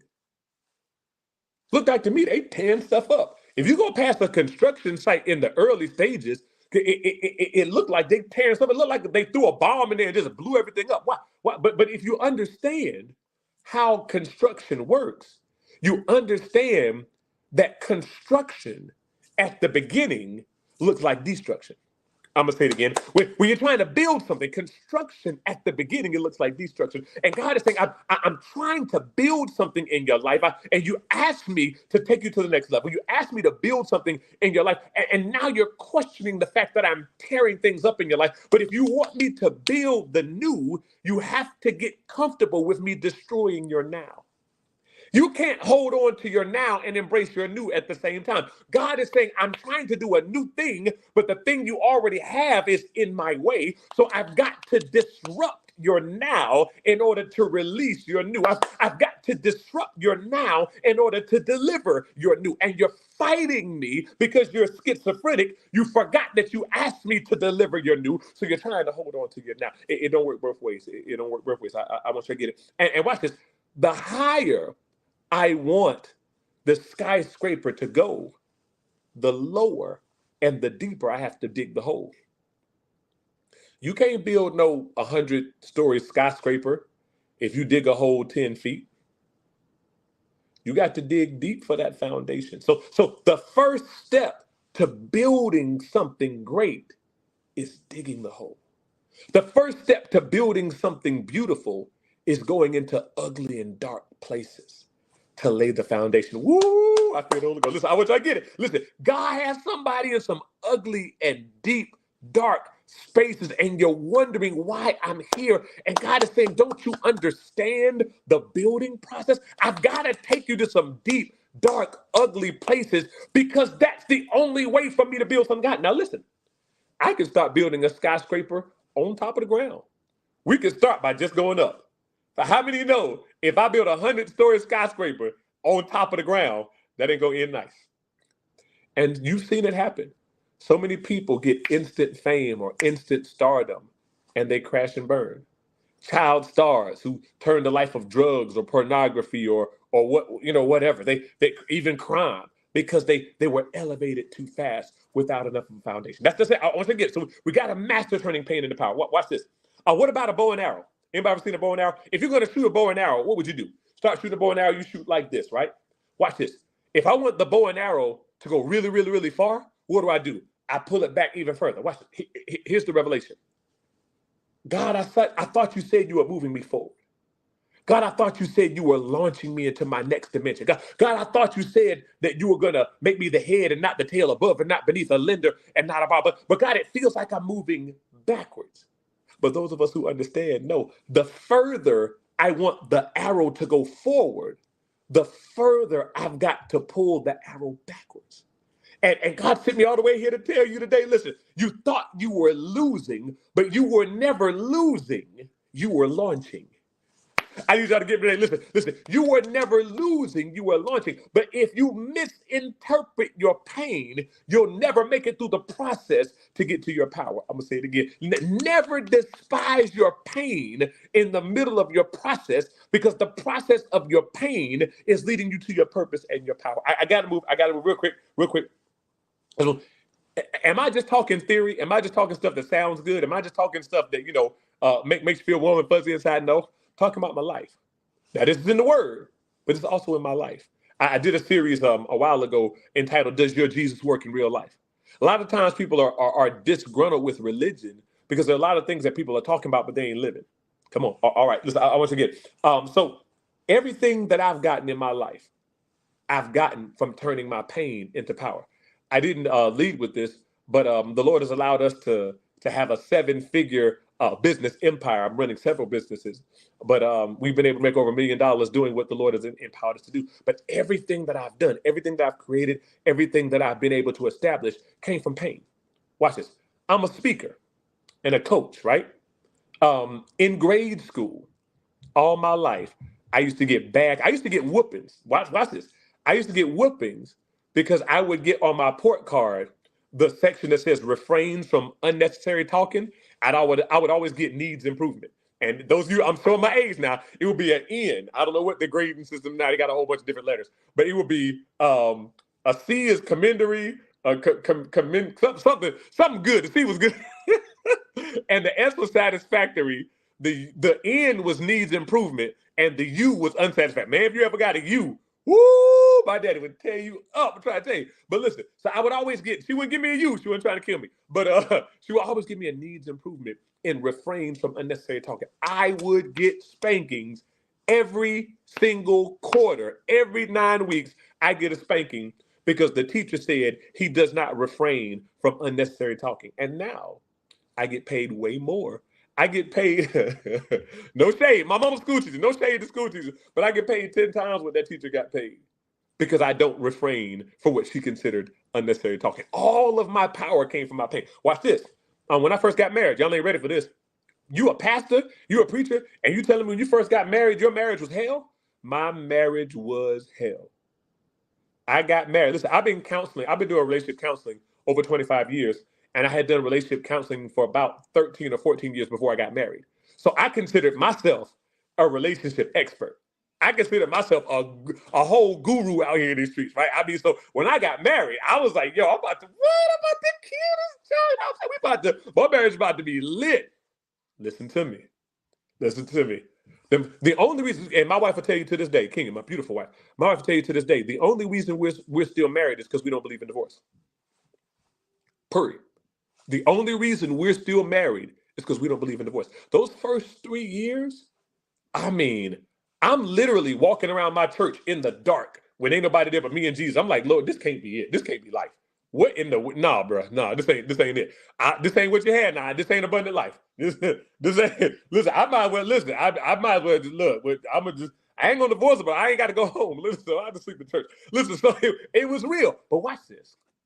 All the pain, all the hell that we had to go through, and the lessons we had to learn. Now they're in my book, my relationship book, the best relationship book on the market. Better than anything Steve Harvey, Derek Jackson, whoever, Kevin Samuels, anything them jokers ever said. I'm telling you, this book right here will have, you can go to my website, www.josephpridgeon.com, and get all my books. But better than anything else that was out there, that book that been able to make over 6 figures preaching and teaching this book. Why? Because of the hell that I went through. Because of the stuff that I had to go through. Watch this. So the pain, physical pain from my teacher telling me I talk too much turned into a whole career. The physical, emotional, spiritual, mental pain that I went through from having a hellish marriage turned into a multi-6-figure book. Watch this. And then, as I was starting my publishing company, I am a writer. I am a communicator, right? Technology, that ain't my strong suit. Hallelujah, praise the Lord, thank you, Jesus. That's not my ministry. And when I was doing the book, my first book, I had to submit a digital cover, to the publisher. And I got it wrong 10 times. I had to resubmit it 10 times. And they would say, okay, this is wrong. These are dimensions. They would send me a whole bunch of numbers. Your cover's got to be this dimension. I don't know how to do that. What are y'all talking about? Fix this. And they would send it back and say, well, no, now you fix this. Now this is broken. Fix that. Okay, now you fix this and that. But now you messed up these margins when you said this. And I'm like, come on, man. What is it? 10 times. And each time, it's not fancy like it is today, where you can submit it and get an answer back in seconds. This was when you resubmitted it, you had to wait 24 hours because there was a human being there looking at your submission and telling you got this wrong.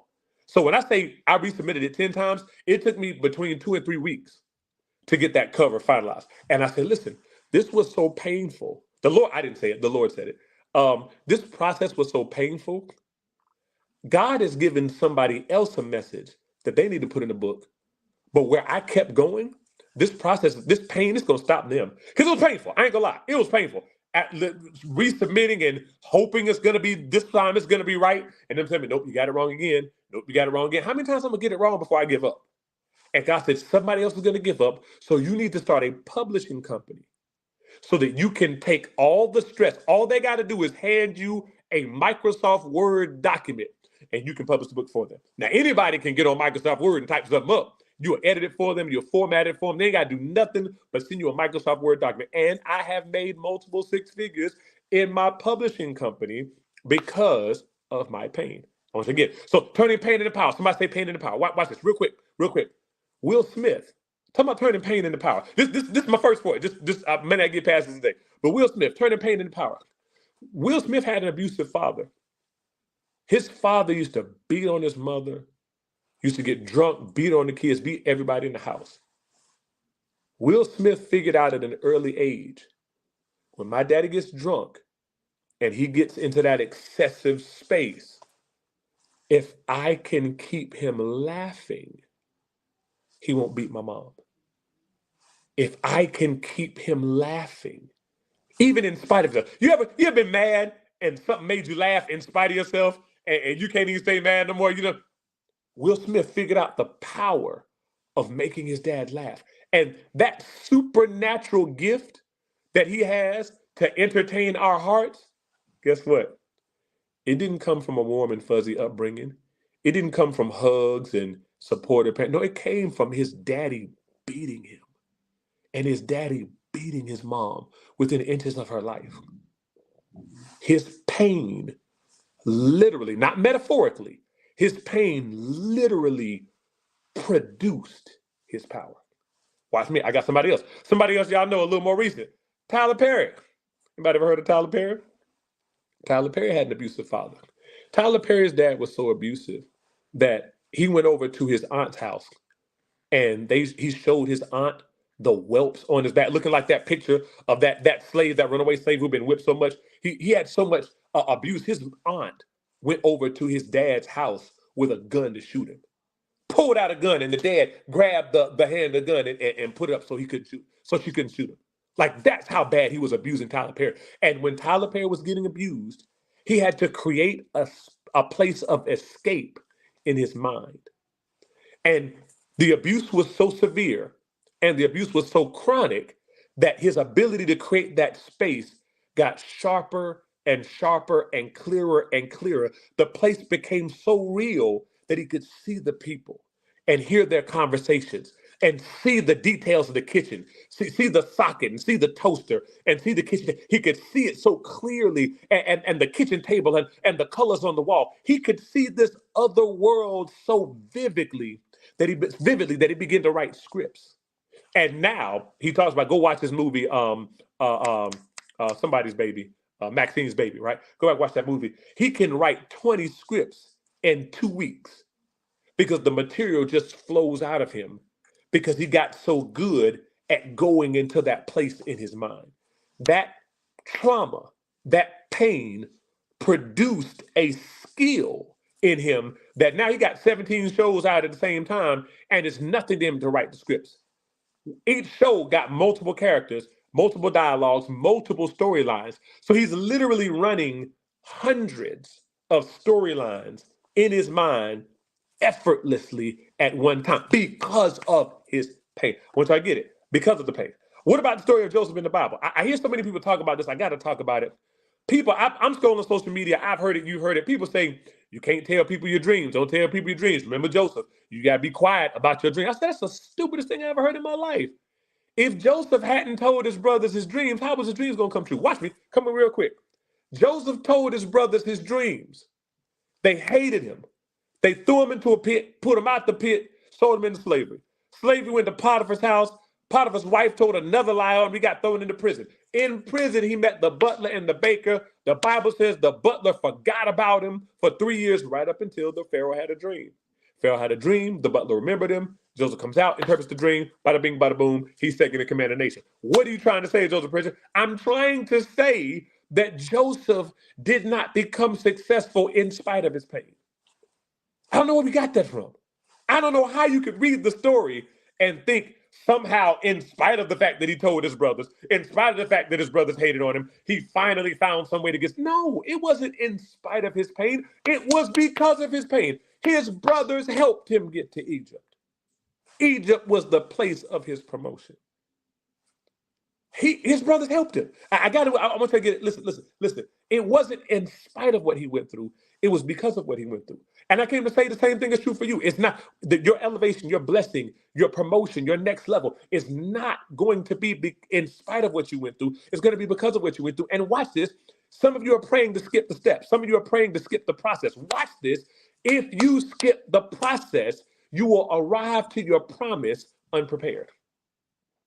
It's in your process and it's in your pain that you get the preparation and the skill set to be able to survive in your promise. Some of you just want to press a button and skip the process. And then you get to your destination, you don't know what you're doing. Because it was in your process and in your pain that you developed your power to survive in your promise. I gotta move. Woo, I'm dropping jewels today. Y'all, listen, I'm trying to say. All right, once I get real quick. How many of you have heard the phrase, when life gives you lemons, make lemonade? How many of y'all have heard that, right? Can I blow your mind? Didn't I blow your mind this time? Didn't I? Can I blow your mind this morning? Listen, I want you to get it. How many of you know that a lemon is not a naturally occurring fruit? Oh, okay, watch this. Okay, a lemon is a man-made hybrid of a citron and a bitter orange. Lemon is not a naturally occurring fruit. A lemon is a man-made hybrid between a citron and a bitter orange. What does that mean, Joseph Pridgeon? That literally means life never gave you lemons. We created lemons. And just like the metaphor is true in real life, life doesn't really give you problems, you make them. Life gives you, I'm breaking it down. Listen, I want to get, I don't want to go into what I was about to say. Listen, life doesn't give you problems, we make them. We create them with the perspective that we put on the situations that are handed to us. Life never gave you a lemon. We made lemons. And then we complained about life. Woo! Listen. I ain't gonna go too much on that. Y'all come to my conference. Watch it. How many of you ever seen a sunrise? Wave at me. Wave at me if you've ever seen a sunrise. Anybody ever seen a sunrise? Watch this.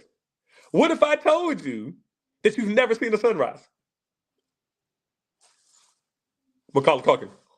What if I told you that you've never seen a sunrise? What you mean I've never seen a sunrise? I done been to Jamaica, I done been to the Bahamas, got up early, Joseph Pridgeon, so I could go see a sunrise. You ain't never seen a sunrise. You ain't never,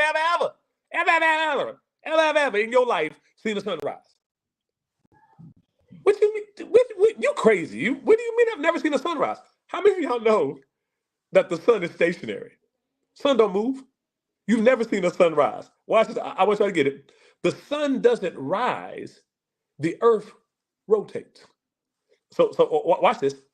Darkness and light are simply a matter of shifting your perspective. The darkest midnight and the brightest sunrise, the difference is perspective. When it's midnight on one side of the planet, its sun is shining bright on the other. All you got to do is shift your perspective, and you can create a sunrise anytime you want to. Listen, I need y'all to get me. I'm going to give you the key. I got a few minutes left. I'm going to give you the key right here. I got to add some value. I'm going to give you the key to get rid of every obstacle in your life. I'm going to give you the key right here, right now. I'm going to give you the key to get rid of every obstacle in your life. What's the key to get rid of every obstacle in your life? Reframe every obstacle into an opportunity. Reframe every obstacle into an opportunity. Do you know what an entrepreneur is?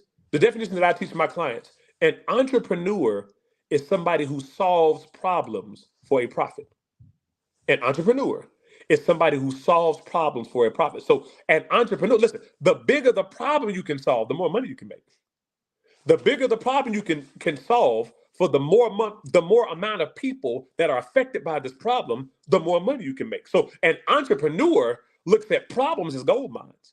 An entrepreneur looks at problems as potential for profit. Watch this.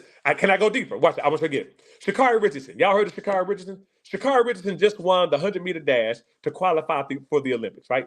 Shout out to Sha'Carri Richardson. She's doing her thing. Fingernails and all, right? But long ago, somebody came up with the idea, this 100-meter dash, that's boring. People just running straight. Yeah, that's boring. Let's put some hurdles in their way. And somebody looked at the hurdles and they were like, man, ain't nobody dealing with that. Hurdles. Why would I deal with hurdles when I could just run straight? That's stupid. That don't make no sense. Listen, and they started complaining. They started complaining about the obstacles in their path. Started complaining about somebody putting obstructions in their path and saying it wasn't worth it. But watch this. But somebody else said, wait a minute. There's an opportunity here. Those hurdles are actually discouraging the average runner. If I could get good at jumping over these hurdles, I could be an Olympic champion. Watch this. Most people see the hurdles as adversaries, but they could actually become my advantage. Watch this. Here's what the first person to say I could win it at hurdles. Watch it. What is it? They say, maybe I'm not the fastest runner, but I could become the fastest hurdler. Watch this. Right now, there is an Olympic gold medalist who may not be able to beat you in a 100-yard dash, but is still an Olympic champion because they learned how to turn obstacles into opportunities. Do you realize that the fastest hurdle time will never be anywhere close to the fastest 100-yard dash time? which is what I'm telling you, the person who became the fastest hurdler said, listen, I see the person, I see the Usain Bolts of the world, and I'll never be that fast. But they put these hurdles in there, and these hurdles are obstacles, but those obstacles could literally become my advantage. I may not be the fastest sprinter, but I could become the fastest hurdler. Watch that. I'm going to try to get it. Listen. Right now, there's an Olympic gold medalist who may not be able to beat you in a 100-yard dash, but is still a champion because they learn how to turn obstacles into opportunity. They learn how to turn those hurdles into their biggest helpers to become champions. Not metaphorically, but literally. We talk about metaphorically turning your pain into power. I'm talking about literally.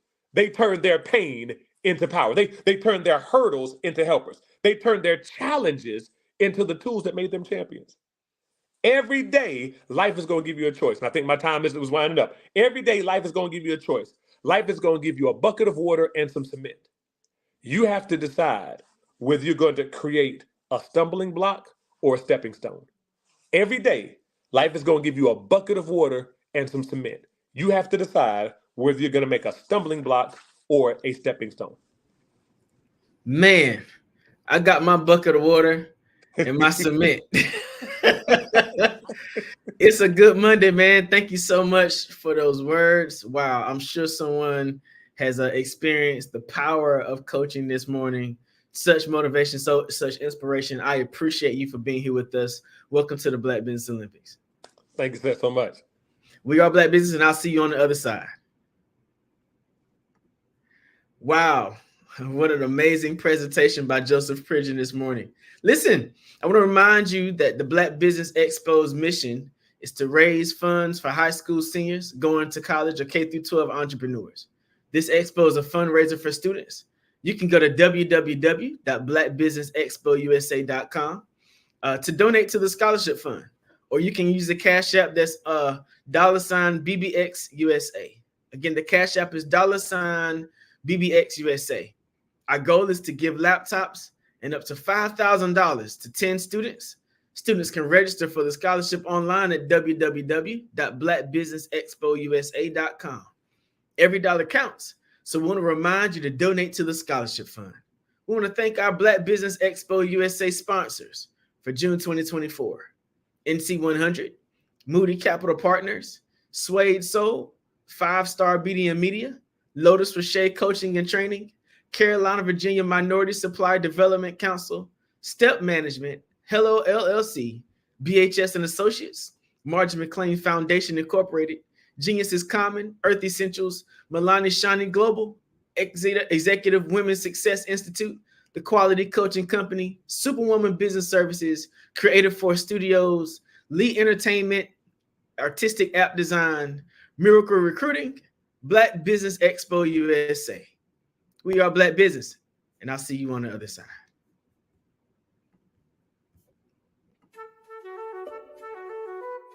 This is Dr. Arnold T. Petsworth. He's the owner of Petsworth Vet World, a veterinary clinic in Hopton, Connecticut. His patients include dog, cat, frog, fish, Goldie, dog, and this alpaca. Due to doctor-patient confidentiality, we can't tell you their names. Business at Vet World was steady, and then quarantine hit. Neighbors brought new four-legged friends into their homes. Bunnies. Bunnies everywhere. Dr. Petsworth welcomed these new patients with open arms. The only problem? There were more appointments than he could manage. That's when Dr. Petsworth turned to his American Express business card, which offers spending potential that's built for his changing business needs. He decided to hire a new assistant, Julio, and with spending power built for business purchases, he used his card to furnish a new exam room. Together, Dr. Petsworth, Julio, and American Express Business made sure all the pets of Hopton got the love and care they deserve. And everyone was happy. Get the card built for business by American Express.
Dr. Eric Kelly III and a host of phenomenal speakers from all around the globe for this 7-day virtual event that you don't want to miss. The mission of the Black Business Expo is to raise scholarship money from kids all the way from high school, all the way from college. The Black Business Olympics is one of the largest Black business showcases in the world. It is an opportunity for businesses and companies to showcase their businesses globally. We are going to be giving away laptops up to $5,000 away to students. Again, I'm Olivia Appleberry, the founder of 2 Cents Finance and one of the speakers for the expo. I am so excited to see you there. For more info, go to www.blackbusinessexpousa.com or call 919-308-9090 and hope to see you there.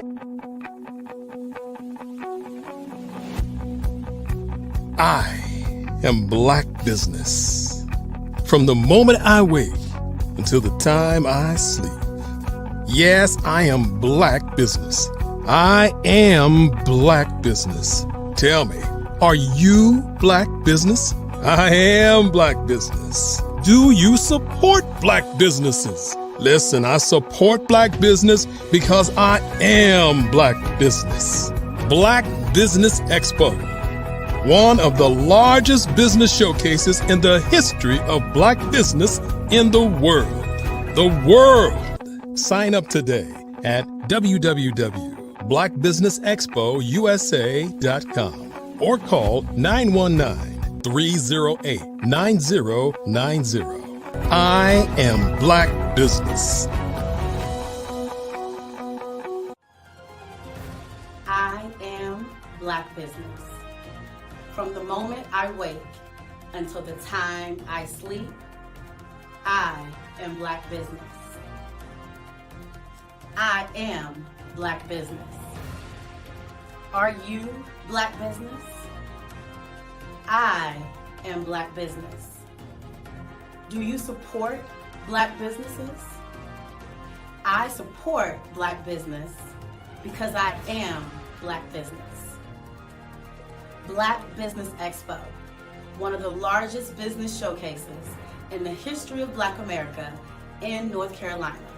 Sign up today at www.blackbusinessexpousa.com or call 919-380-9090. I am Black business. I am Black business. From the moment I wake until the time I sleep, I am Black business. I am Black business. Are you Black business?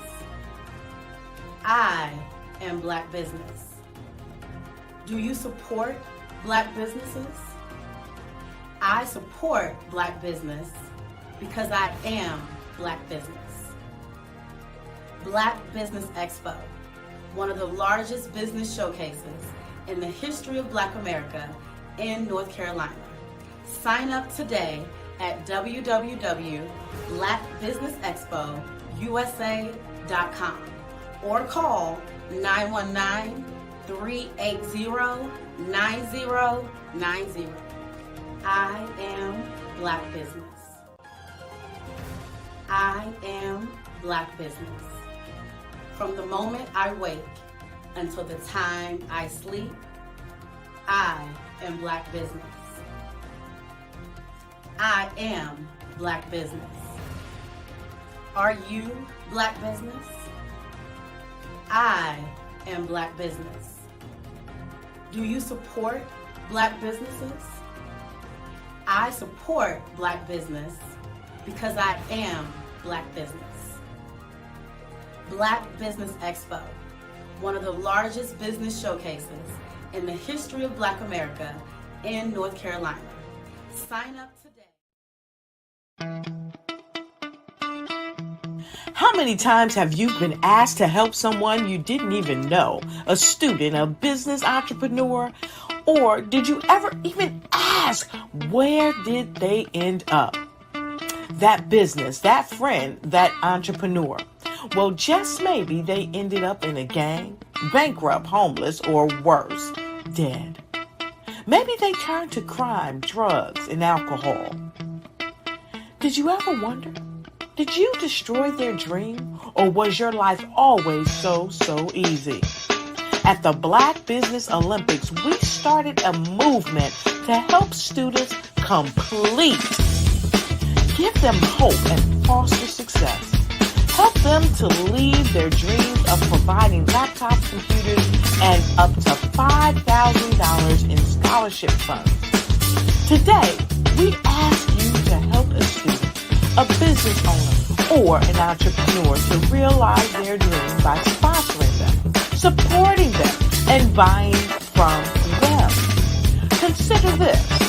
With $1.6 trillion in our Black community, we only ask for a small donation for our students, our businesses, and our entrepreneurs.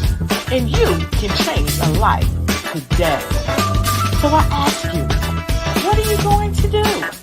Sit on the sideline and watch our students in high school be losers, miss out on their dreams from lack of resources? Or are you going to donate to the movement and change their future and yours as well? Give us a call today at 919-308-9090. Change their life by investing with action to the Black Business Olympic Fund. The Black Business Olympics, one of the largest business showcases of Black business in the history of the world.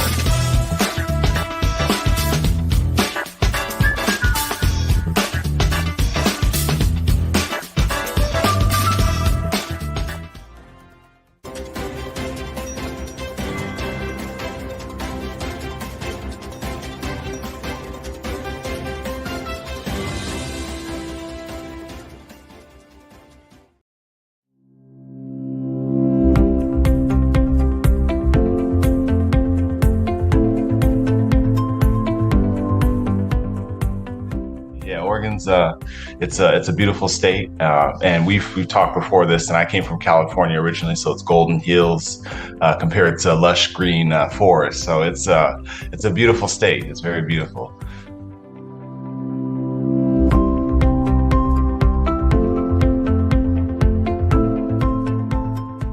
Understand how to take your what you know in the real world as a human and what you know about your business. And you need to marry that with the algorithm. You need to combine human with machine learning.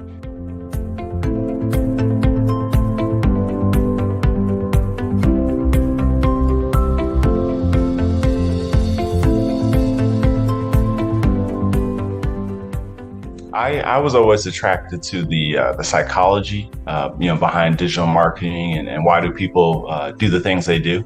But then it's quantifiable, right? So then you can attach revenue to it, right? And it's well, if I can understand and get to the mind of different segmentations, then I can start to show them things that will get them to buy the product that I'm trying to show. And to me, that's just fascinating. That is amazing that you can do that.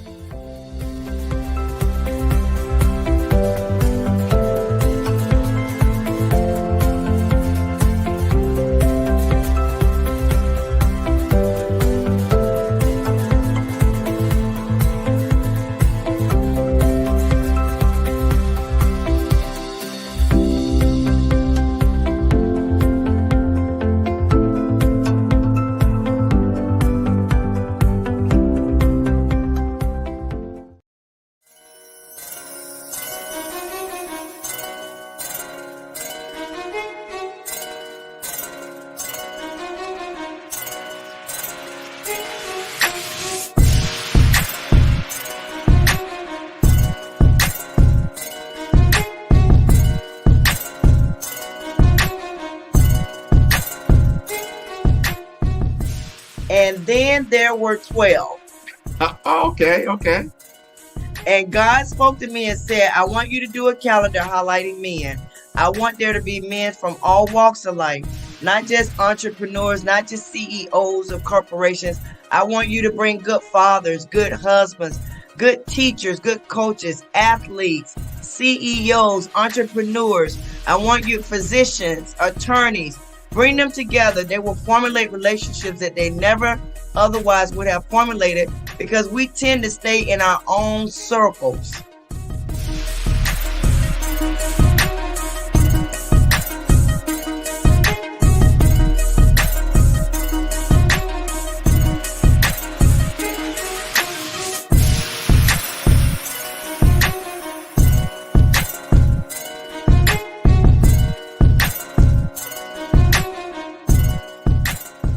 So I know what the vision is.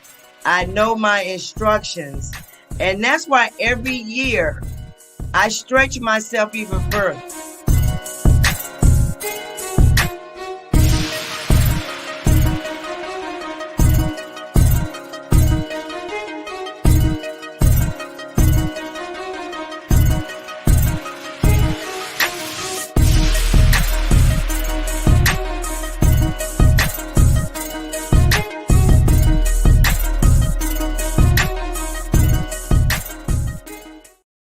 Phenomenal Tanya T. Wise, who is here from the great state of Maryland. Tanya, welcome and thank you for being with us today. Can you indulge our audience a little bit and tell them just a little bit more about who you are and what it is that you do?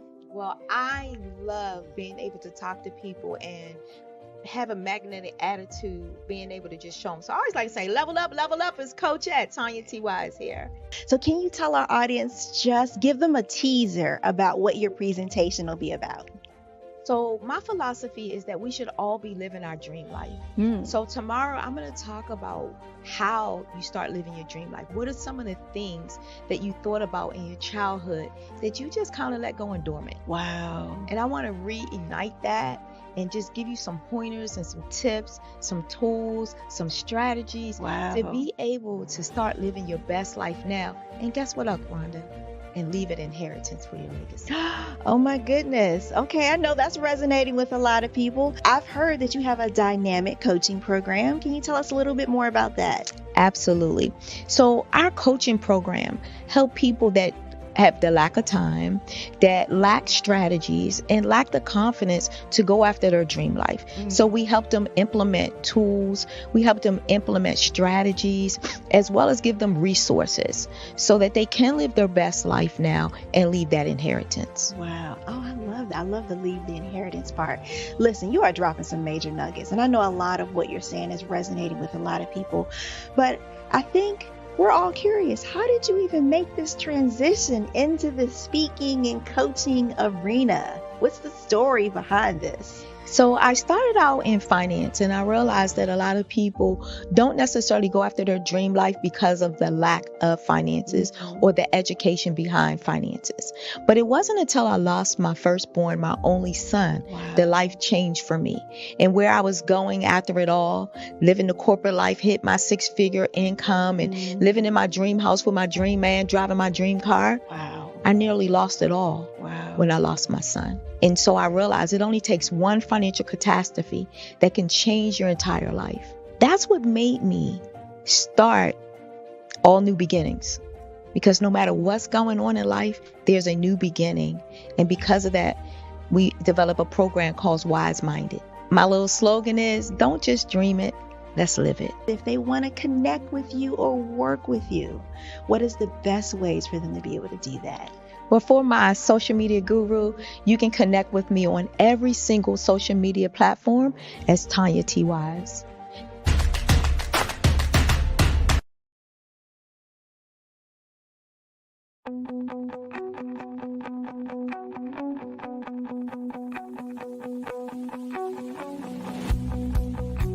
I am Black Business. From the moment I wake until the time I sleep. Yes, I am Black Business. I am Black Business.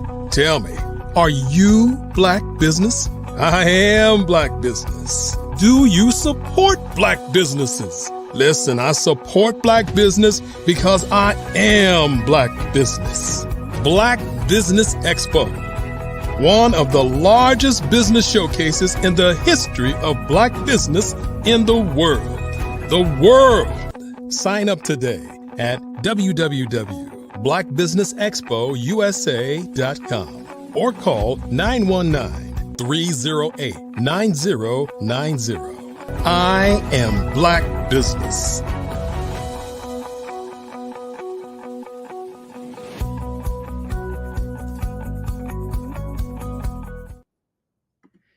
Good morning again, business owners, entrepreneurs, thought leaders, and corporations. Welcome to the Black Business Network. My name is RJ Stevenson, and I'm your Black Business moderator for this morning on the Black Business Network. The Black Business Network is a 24-hour business network showcasing Black businesses, business owners, entrepreneurs, and thought leaders worldwide. We have speakers from North Carolina, London, Singapore, Africa, Japan, and cities all over the United States. The Black Business Network is a global community sharing its business knowledge to empower, inspire, and educate businesses about business. Our next speaker for this morning is Coach Ricardo Miller. Ricardo Miller is a dynamic motivational speaker and certified life coach with a passion for empowering individuals to achieve effective living through life management. Originally from Nassau, Bahamas, Ricardo has dedicated over 25 years to leadership development and children's ministry, impacting audiences across the globe. As the CEO and founder of Effective Living LLC, Ricardo equips men and women to discover their purpose and maximize their potential. Through workshops, seminars, and conferences, he speaks to diverse audiences, from corporate settings in schools to community organizations and churches. His mission is to help individuals create a life they don't need to take a vacation from, seeking an inspiring example for the next generation. Ricardo's extensive experiences includes reaching audiences as a radio and YouTube personality, leaders coach, and consultant. He is a naturalized American citizen and an active member of the Red Oak Chamber of Commerce and the Waxahachie Rotary Club, and has served on the Red Oak Library Advisory Board. Recently, he was elected to the Red Oak City Council, Place 3. With a high energy and practical speaking style, Ricardo's addresses over 100 audiences a year, offering insights that are easy to understand and immediately applicable. He's the author of Effective Living and continues to inspire and influence through his dedication to leadership and life management. Ricardo is married to his beautiful wife, Karen Miller, and they have 2 children, Ricardo Jr. and Grace. Why don't you welcome to the DVX TV and Black Business Olympic stage, Coach Ricardo Miller. Coach Ricardo, how you doing this morning? Man, I feel great. Thank you so much for having me. This is an honor. I'm looking forward to sharing with this audience. I look forward to the amazing insight you're going to share with us this morning about the business of coaching. Well, listen, let's dive right into this because, I like helping people. RJ, you're doing a phenomenal job. This platform is doing a phenomenal job. And so let's dive into it. I'm Black Business, and I'll see you on the other side. That's it. Well, listen, guys, good morning, good morning, good morning. I'm Coach Ricardo Miller. I am originally from Nassau, Bahamas. I love the islands. I love the fact that I've been given the opportunity from a small archipelago island country to serve the world. And so as a life management coach, I believe in helping people. I love the idea that we ought to do life together, and the journey to the top should not be done by yourself. And so oftentimes I teach my clients that someone is assigned to help you. You don't have to stay stuck. You don't have to stay finding yourself feeling like you don't know how to get to that next level, because there's always a next level. And the statement, you've all heard it before, it's lonely at the top. I believe that it's only lonely at the top when you've chosen to do the journey by yourself. And so we're going to talk about coaching. We're going to talk about coaching business. Okay. For the past 10 years, I've been leaning into the business of coaching, and I'm enjoying it to the fullest, to the point After the pandemic or during the pandemic, I found myself establishing a company called Effective Living. Why did I establish Effective Living? One, I established Effective Living because I realized that it is possible to live a long time but not live life effectively. It is possible to increase in age and still not live right. It is possible to be known, profound, talented, gifted, and highly skilled in a few areas, but still not do life in proportion to your potential. I believe all of us have some work to do. And so for me, I'm a life management coach. And so we're going to dive into 5 practical things I've discovered about the coaching business. Okay, I've discovered these things. I'm working on making sure that I am doing the work to establish my company to be one that is reputable, one that people can rely on, and one that produces what we tell people we can produce. So with that said, let's dive into this. The Bible says in Proverbs chapter 4, verse 7, it says, the beginning of wisdom is this: get wisdom. Get wisdom. Though it costs you all you have, get an understanding. So I tell people all the time, get an understanding, get an understanding. What is it that you don't understand that you need to understand to ensure that you win? I don't know about you, but I want to win. I want to win with all that I put my hands to. Now, I've lived long enough to discover that you can lose a day, a week, a month, a year, and not produce anything because you didn't know any better. You didn't know any better. There are some people, they look back at last year and didn't produce anything. They just went through the motion. And so it's so unfortunate that the largest enrollment in colleges and universities is undecided. Undecided. Because a lot of people they're just drifting through life. They're just trying to figure out what to do. And so they're just keeping busy. And I want to help people not to keep busy, but I want people to be about their Father's business. I want to help people to live life effectively. So with that said, 5 keys on building a coaching business. What did I learn about the coaching business? The first thing that I've learned is that you have to define your niche. You have to define your niche. There's a lane for you. There's a particular audience for you. You know, I heard someone said this a few years ago, and they said, oh my goodness, everybody wants to be a coach. Everybody's a coach nowadays. Well, the truth is, there's room for all of us who are called to be coaches. Let me say it again. There's room for all of us who are called to be coaches. Define your niche. It's important for you to identify what is it that you're called to do, because you don't want to try to do everything.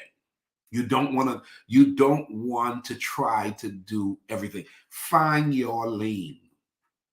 Find your lane. You know, I travel often, and one of the things that I've noticed when I'm at the airport, they have what they call the food court. They don't only have this at the airport, but they also have these at the mall. The food court is the area where everybody can go to find their particular interests as to what their appetites would have them yearning for.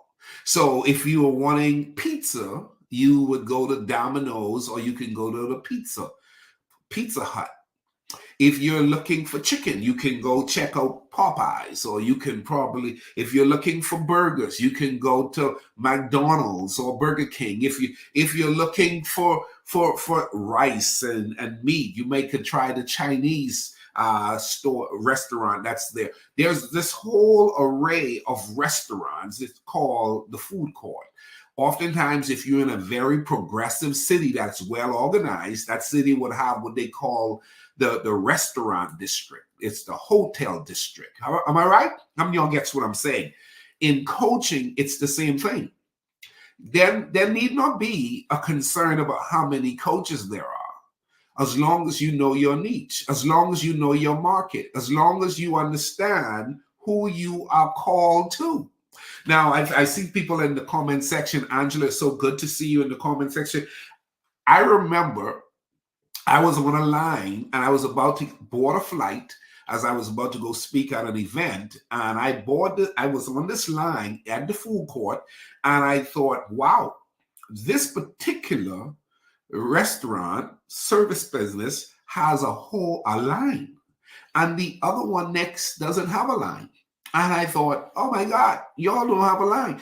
And being the guy that I am, who oftentimes want to crack jokes, and all of my jokes aren't appropriate or funny, but I still like to crack a joke every now and again. And I looked over at the person at the other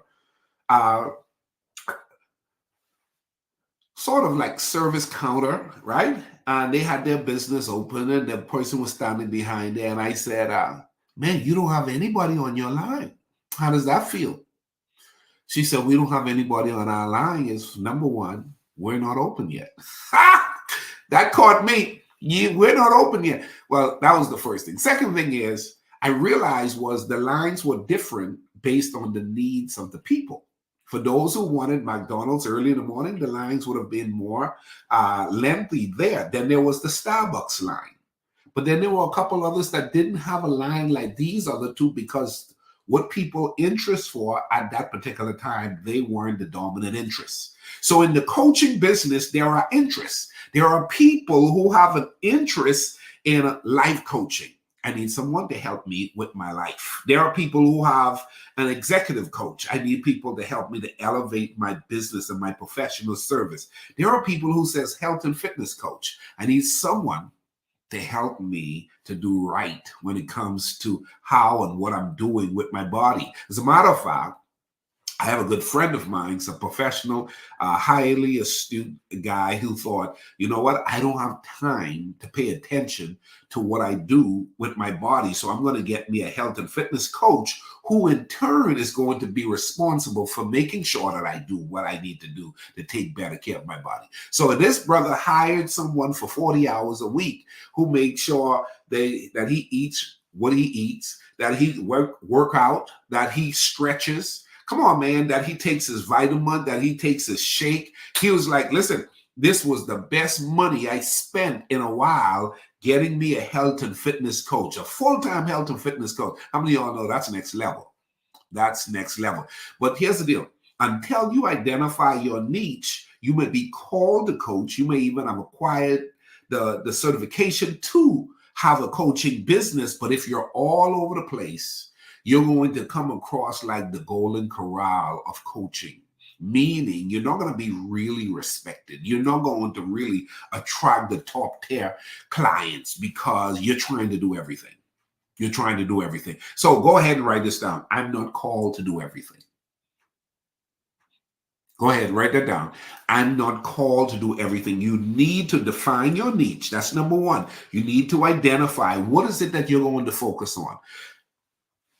For me and my coaching business, I call it effective living, and I want to help people to manage their lives. I have found that there are people who have the house, they have the car, they got the girl, they got the guy, they got the child, they have the money in the bank, and they're depressed. They're like, I don't know. There's just something missing about my life. I just feel like I'm just going in circles. And I'm like, you know why? Because they don't teach us in school how to live life effectively. They don't. And so for people who follow me on YouTube and people who follow me on Facebook, one of the things they will notice is that I am not only teaching how to live life effectively, I am living life effectively. And I call living life effectively as creating a life you don't need a vacation from. It is learning how to watch this, choose to, not have to. Is learning how to embrace the fact that you have options. And even though initially you may not be able to live there, you can become that type of person through coaching. You can get control of your life. The goal is to create a life where you're more in control rather than that it's out of control and you're frustrated and you don't like where you are. So one of the things that I do in my business is I do personal assessments. I want to see where you are. And if you're not honest with me, it's clearly that you're quite not honest with yourself, and you'll never be free. But if you're honest and you work through the process of removing all that has caused you to be out of control and bring an alignment of structure and proper management to your life, you'll be amazed the kind of life you can experience. So I'm a life management coach, more of a life coach, but I put management on there because that's really my difference. Okay, I like helping people to manage their life on another level, to bring them to a place where they're enjoying their life the way God intended for them to enjoy their life. So number one, define your niche. Number two, build credibility. Number two, build credibility. The unfortunate thing about the coaching business is anybody can become certified. As a matter of fact, some people haven't even gotten certified. For the longest, I wasn't certified, right? You don't have to be certified, but it's highly suggested that you should be certified, okay? And having a coaching business, one of the things that I've noticed is that a lot of people are offering the service to coach, but they're not credible. And not because you're certified means that you are credible in the sense of what you're saying, you're not even living. What you're saying, you're not even close to aligning yourself with. And so it has the potential of negatively affecting your business, because if you're just talking the talk, but you're not living the talk that you're talking, it's going to take away the credibility that you should bring to your service.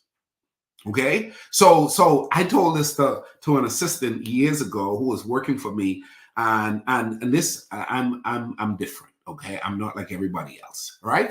And so I said to my assistant, I said, this is how I'm building my business. I'm building my business with the premise that I need to live this. Let's see how this works for me. Okay, I wrote a book. It's called Effective Living. I want to live the book. Let me say it again. I want to live the book. So I decided that I'm going to spend a few years studying this, getting the real depth understanding of, okay, what is God wanting? You remember now, in all you're getting, get an understanding. And then here's the deal. Not only do I have the aha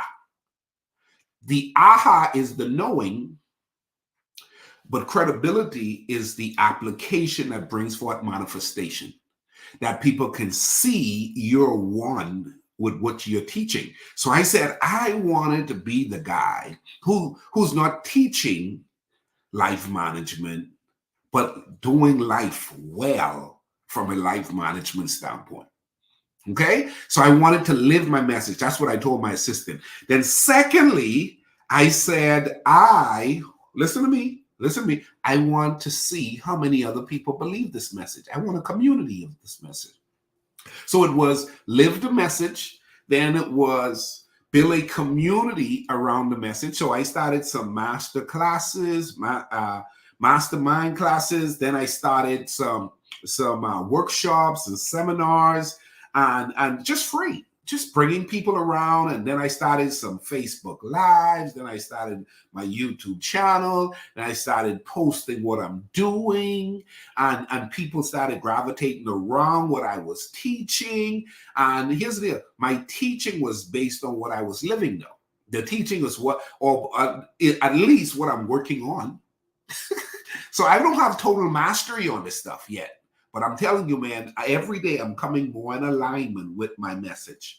I want to become one. I teach that I'm trying every day. That's why I didn't write the book and then left the book alone because I'm on to something else. Every day I'm still trying to become one with the book. Okay? Every day I'm trying to become one with the book. So when we talk about watch this. The first thing is I'm living the message. The second thing is there's a community of other like-minded people who are leaning into this message and saying, wow, this message really works. So once I started to see that the message really works, the next thing that I saw was there's a window, there's an opportunity for me to be financially compensated. Come on, somebody. Come on, praise the Lord. Come on. Somebody ought to shout amen. Come on. Here's the deal. A lot of people, they are doing it the opposite way. I'm trying to make some money. I'm trying to make some money. I'm trying to make some money. And I'm saying I'm trying to make a living.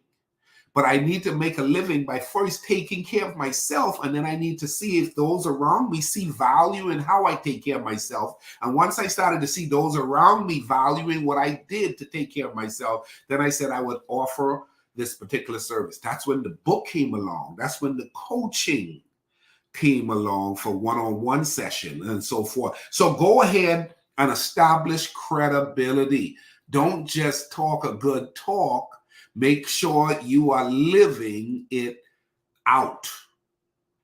Okay? These, one of the, I found this to be true. I mean, this may disturb some people and frustrate some others, but I found some of the least respected people are the people who are informed without application, because they only talk it, they don't live it.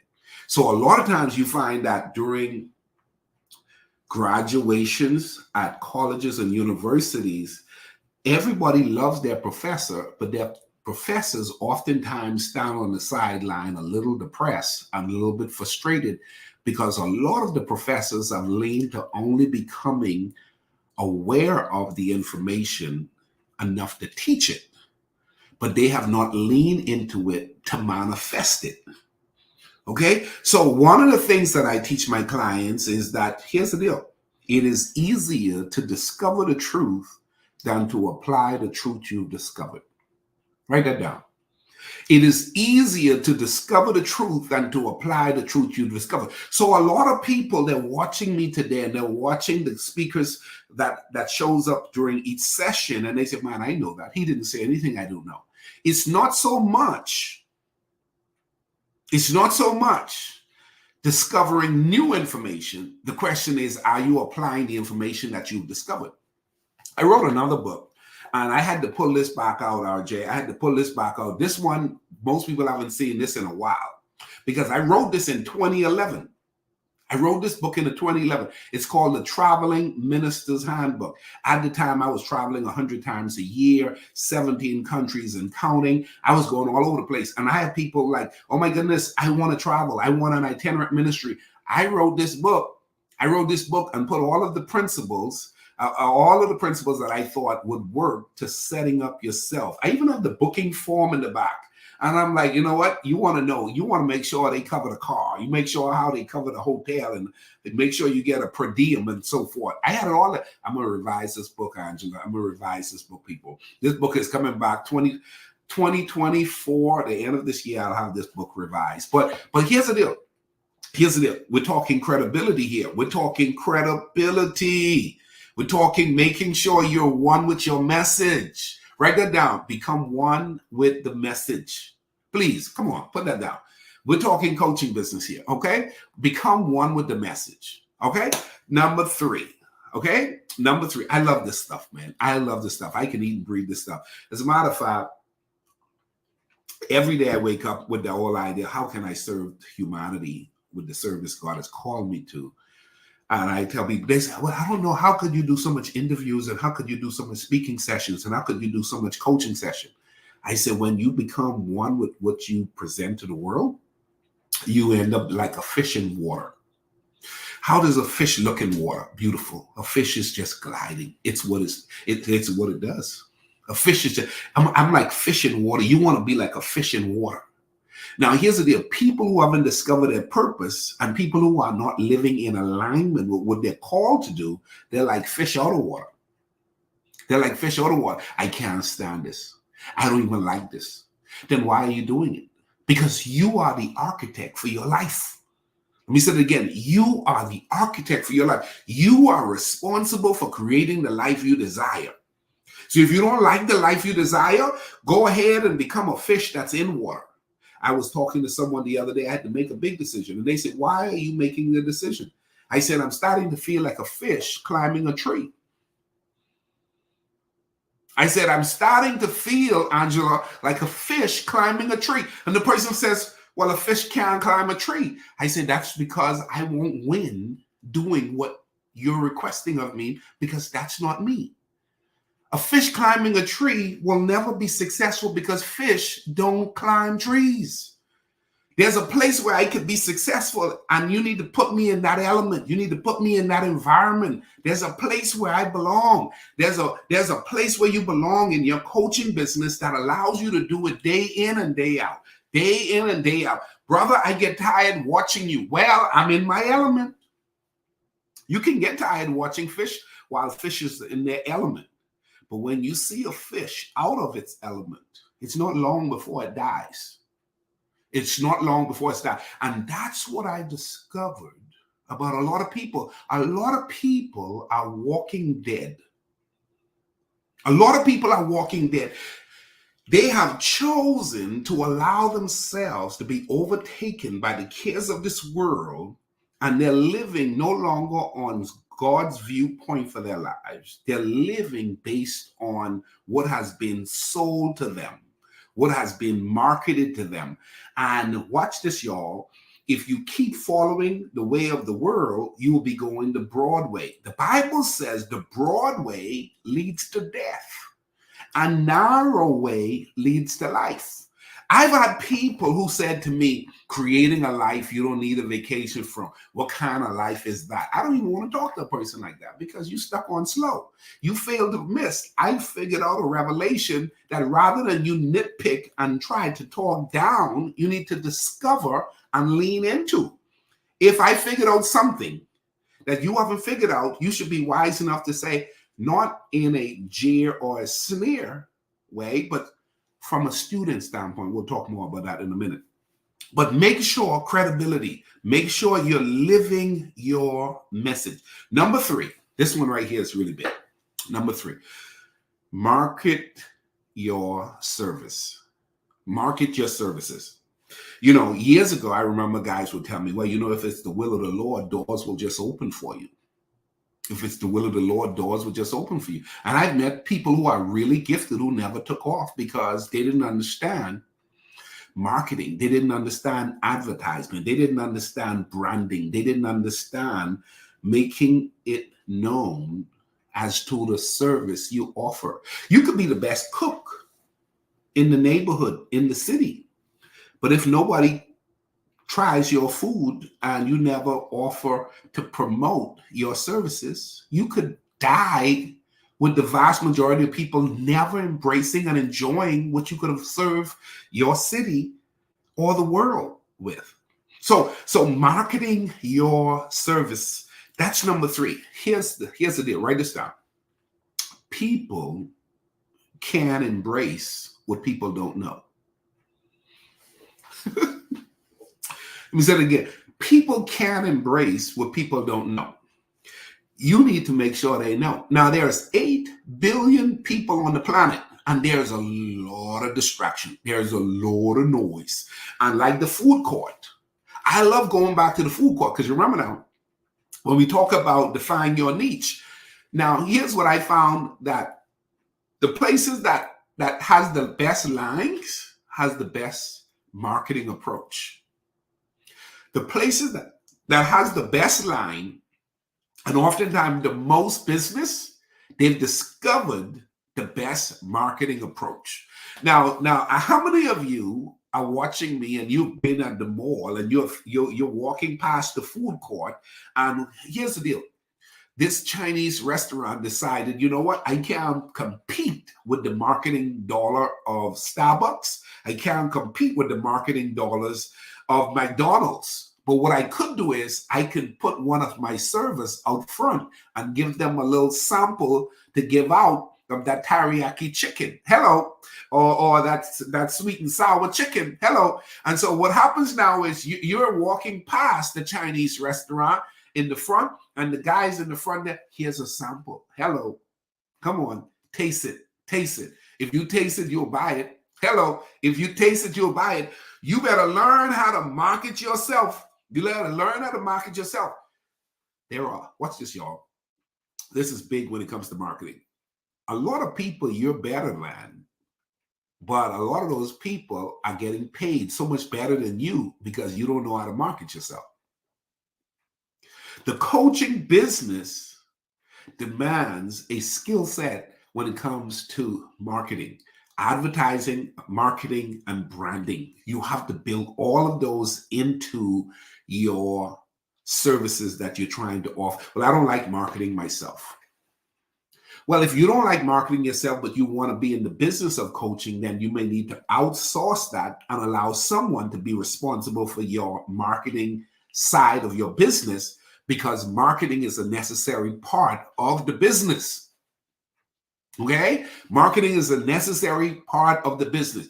Remember this, people can support, people cannot embrace what they don't know.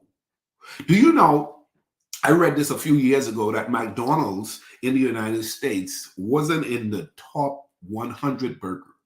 I mean, when they talk about the top 100 burgers, McDonald's wasn't even in the top 100. I think it was like top 25 burgers, right? It wasn't in the top 25 burgers, just loose numbers, right? But here's the deal. When I read that, it still said it was the #1 selling burger, but wasn't in the top 25 best burgers. How in the world it's not in the best burger line, but it's in the #1 selling burger line? It said, come on, people. Marketing, hello, advertisement, branding. McDonald's is a beast. And no matter how much they continue to try to chip away at its market and trying to get their attention of people to scrutinize McDonald's continue to keep the edge above all of these other burger joints in so many creative ways, because they do well when it comes to marketing and advertisement. Okay, so how does Chick-fil-A dominate? Chick-fil-A, man, brilliant. Come on, they only sell chicken. Why is it that the lines are so long? The way they advertise is not what most people think of in regards to advertisement. So make sure you take some time and you look at, how do I market my business? Okay, I have something so good to offer. And then these guys I'm watching online, and these people I'm reading their books, and these people I'm going to see, and I'm hearing I'm better than them, but they're making so much more money than I am. Well, here's the deal. Well, you're not selling yourself. That's really what it's about. You're not willing to put your name out there. Let me close with this as I shift into my other two subject. I remember, Angela, years ago, when we talk about marketing, I was first a children's ministry coach, okay? Before I became a life coach or a life management coach, I was first a children's ministry coach. And I can remember going to a national conference, and it was the first year when Barack Obama became president.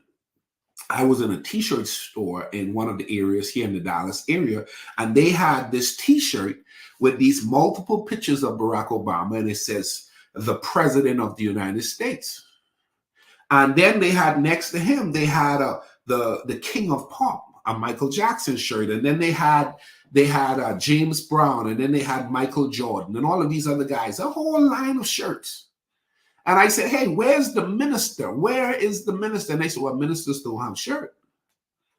Well, Angela, I went and bought one of those shirts, took it to my t-shirt guy, and I said, hey, as a children's ministry guy, here are 6 pictures. I want you to make me a design similar to this and call it the Children's Ministry Guide. My whole platform took off to the next level. I went to that conference, gave out 250 of them. I didn't even know how to sell them. I didn't even want to sell them because I was afraid. Okay? I made my own shirt. Okay? I made my shirt that says the Children's Ministry Guide. And I went to the conference and gave them out. As I spoke, I gave them out. And when I got to the airport, I saw people walking around my shirt, and they was like, hey, Children's Ministry Guy, that's the Children's Ministry. We went to his session, and my platform took off. My services took off. Come on, man, my services took off. And a lot of those, as a matter of fact, I had a coaching client, good friend of mine, helped her with her book and all of her website and everything. She went to Israel. And she took her shirt with her. And she said, when she got off the tour bus, she said she looked on another line and somebody had the Children's Ministry Guy shirt on. And she said, that's my friend. And I have that shirt back at the hotel. And they took a picture and said, we're in Israel with Ricardo Miller's shirt on. Come on, somebody. Come on. And here's the deal. When I initially produced that shirt, I started to feel what a lot of people would say, the naysayers. who he think he is and how dare he put his face on a shirt. Well, all of these other people got their face on a shirt. Hello. I mean, you go play football and you like football, play football, you're going to buy a jersey with somebody's name or number on it. You call basketball. Marketing works, man. Marketing works. Let's get on to the next point. I'm loving this, guys. Let's go on. All right. So number 4, create multiple streams of income. We're talking coaching business, but we're also talking multiple streams of income within your coaching business. One of the things that I learned is there are different seasons within the business where one thing could be working more than the other. So you want to make sure that you're not just locked in on one approach with your coaching business. What am I talking about? I'm talking about your ability to develop one-on-one coaching, group coaching, your workshops, your online courses, your downloadable services, your books, your t-shirts. All of those are different elements that you can sell to promote and establish your coaching business. So at times your book may be selling, but you may not be speaking. Or there may be time your online course may be selling and you're still not speaking, but you're still making money, right? And so there are times you're speaking and you're selling your course and you're selling your books and you're selling your t-shirt. You just want to know multiple streams of income within the confinement of a coaching service business is a smart way to go.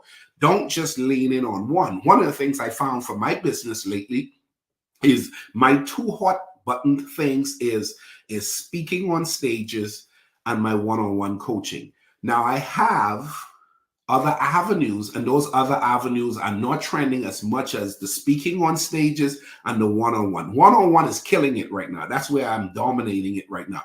The goal is by the end of the year, Angela, I'm putting this out there. By the end of the year, my goal is to speak 100 times. That's between July 1st and December 31st. I ain't talking about this whole year. I'm talking about just between July 1st and December 31st. I'm about to crank it up. All right. Now, here's the deal. While you're doing speaking, you got the books, you got the t-shirts. OK, you got the group coaching. You got all of these different avenues that will allow themselves to better connect with your business being profitable. OK, with your business being if you ain't making no money, it's not a business. It's probably a hobby that makes some money. OK, don't be afraid to look at the numbers and ask yourself, am I making money? Don't write a book if you ain't gonna make no money out of it. Don't print no t-shirt if you ain't gonna make no money out of it. Don't start another avenue of your services if you ain't making no money out of it. If you ain't making money from it, it's probably a hobby, not a business. Okay? So last one, ladies and gentlemen, last one. Last one is continuous improvement. Continuous improvement. We're talking coaching business here.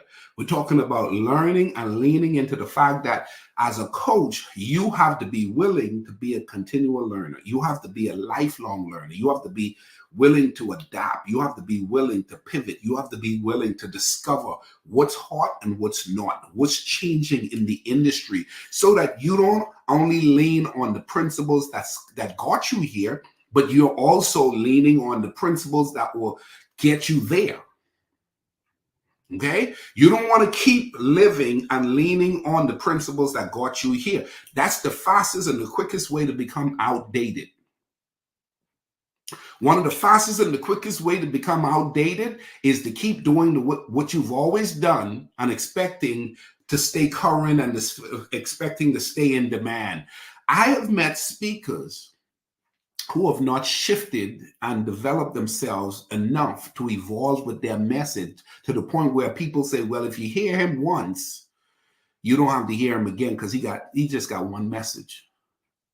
He just got one message. She just got one message. No, you want to be evolving with the times. You want to learn and discover. Okay, yes, what you figured out 2 years ago is true.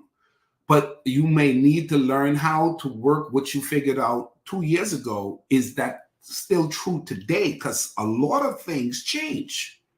A lot of things change. And so, what they did to start Facebook, when they started Facebook, should they try to do that today? It wouldn't work. Different times. All of the strategies that they used to create Facebook, that made Facebook what Facebook is, if they were to try to start Facebook, a new company with Facebook model exactly the way, it won't work, because it's the way people and the way things are today is no longer how it was. So in the coaching business, yes, you have to learn the principles that don't change, but you also have to learn the methods that are constantly changing.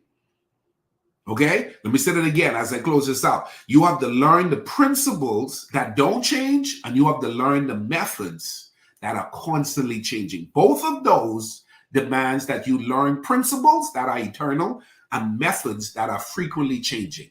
I'm here today to tell you, you are responsible for what you do with your coaching business. You can make a basic living, you can make it a part-time business, or you can make a lifestyle.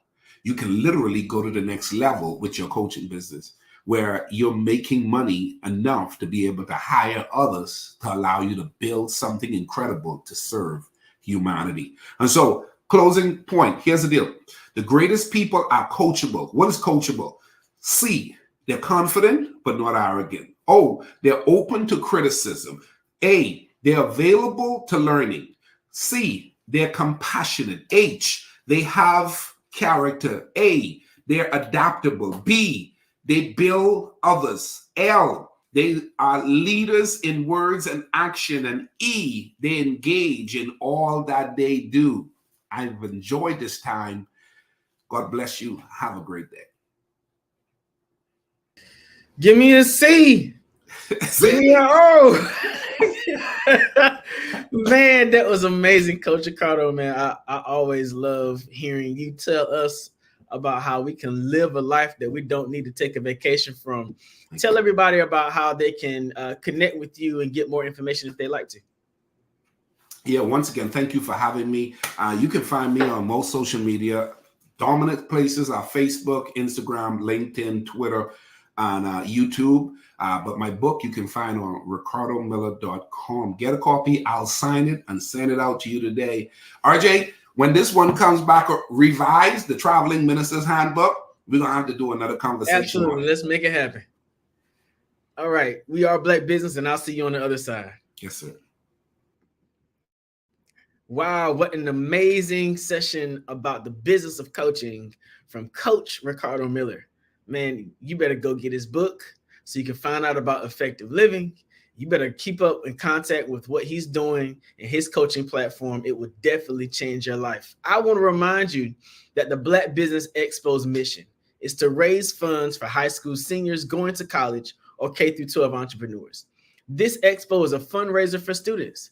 You can go to www.blackbusinessexpousa.com to donate to the scholarship fund or use the Cash App $BBXUSA. Again, that's $BBXUSA. Our goal is to give laptops and up to $5,000 to 10 students. Students can register online at www.blackbusinessexpousa.com. Every dollar counts, so we want to remind you to donate to the scholarship fund. We want to take a moment to thank our Black Business Expo USA sponsors for June 2024. NC100, Moody Capital Partners, Suede Soul, 5-Star BDM Media, Lotus Richey Coaching and Training, Carolina, Virginia Minority Supply Development Council, Step Management, Hello LLC, BHS and Associate, Margie McLean Foundation Incorporated, Geniuses Common, Earth Essentials, Melanie Shani Global, Executive Women's Success Institute, The Quality Coaching Company, Superwoman Business Services, Creative Force Studios, Lee Entertainment, Artistic App Design, Black Business Expo USA, and Miracle Recruiting. We are Black Business, and we'll see you on the other side.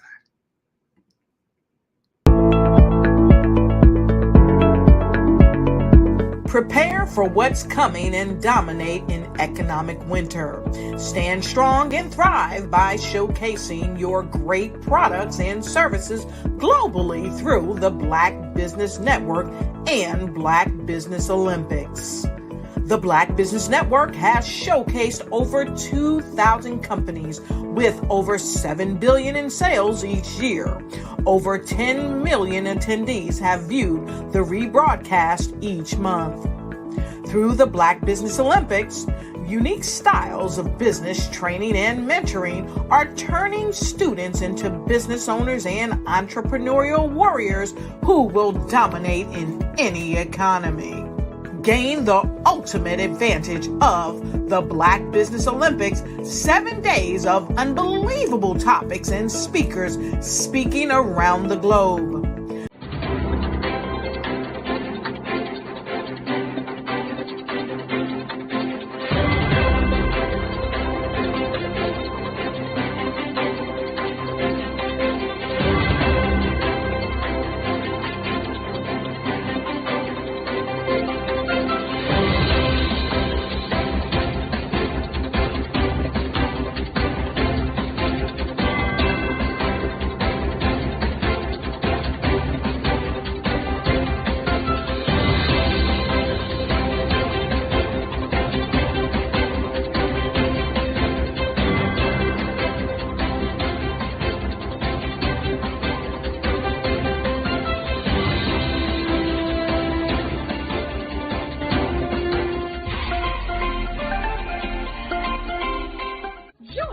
Dr. Eric Kelly III and a host of phenomenal speakers from all around the globe for this 7-day virtual event that you don't want to miss.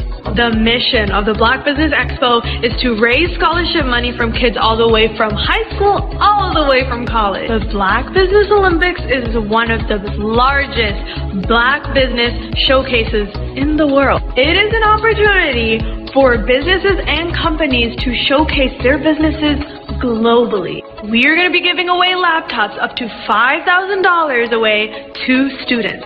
Again, I'm Olivia Appleberry, the founder of 2 Cents Finance and one of the speakers for the expo. I am so excited to see you there. For more info, go to www.blackbusinessexpousa.com or call 919-308-9090 and hope to see you there. I am Black business.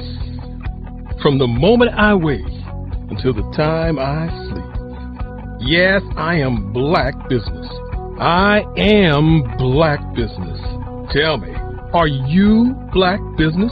I am Black business. Do you support Black businesses? Listen, I support Black business because I am Black business.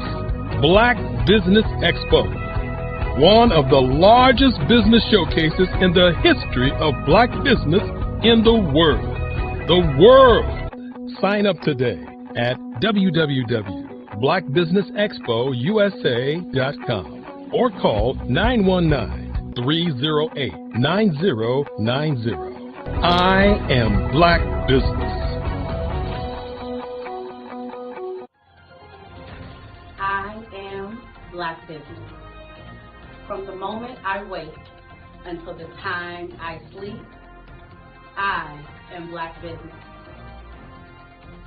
I am Black business. Are you Black business? I am Black business. Do you support Black businesses? I support Black business because I am Black business. Black Business Expo, one of the largest business showcases in the history of Black America in North Carolina. Join Dr. Eric Kelly III and a host of phenomenal speakers from all around the globe for this 7-day virtual event that you don't want to miss. The mission of the Black Business Expo is to raise scholarship money from kids all the way from high school, all the way from college. The Black Business Olympics is one of the largest Black business showcases in the world. It is an opportunity for businesses and companies to showcase their businesses globally. We are going to be giving away laptops up to $5,000 away to students. Again, I'm Olivia Appleberry, the founder of 2 Cents Finance and one of the speakers for the expo. I am so excited to see you there. For more info, go to www.blackbusinessexpousa.com or call 919-308-9090 and hope to see you there. I am Black business. From the moment I wake until the time I sleep. Yes, I am Black business. I am Black business. Tell me, are you Black business? I am Black business. Do you support Black businesses? Listen, I support Black business because I am Black business. Black Business Expo, one of the largest business showcases in the history of Black business in the world.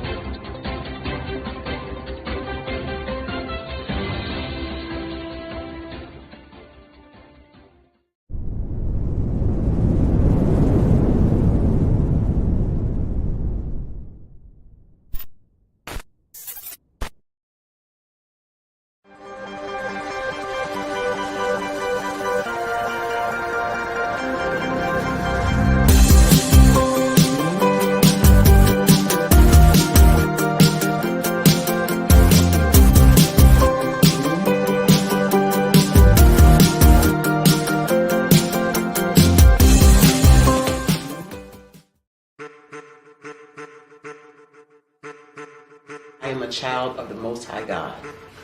He has gifted me in ways that I could not even imagine and didn't know.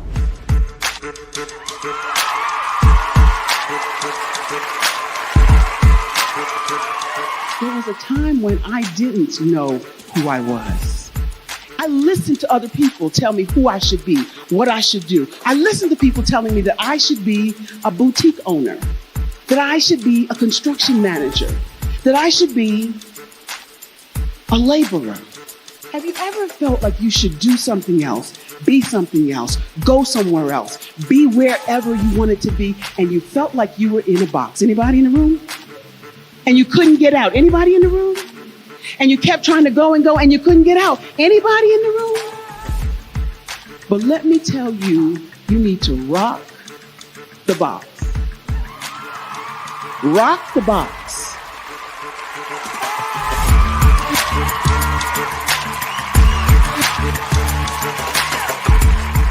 I am engaging, inspiring, and empowering.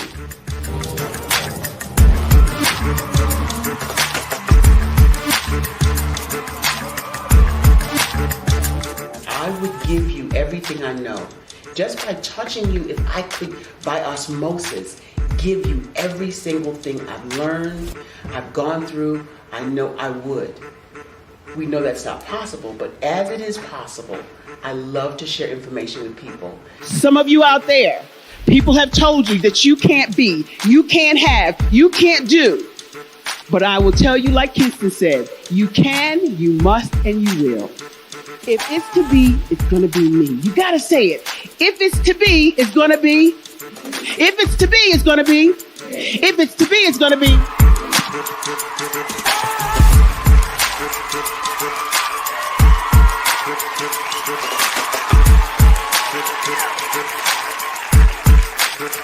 Barbara is because she believed what her mama said about her and not what other people told her. Every day you wake up, when you're in a situation, it's your choice whether it's an advantage or the disadvantage. She gained her confidence and her life, and now she is a testimony. If I can help you elevate yourself, then I feel like I'm elevating my own self as well. What you know and I know together can change the world.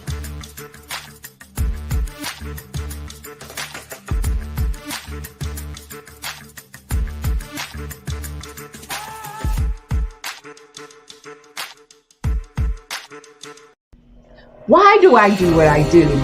You know, my life coach asked me that a few years ago. And she said, Tony, what's your why? And I told her, and she said, girl, you've already accomplished that.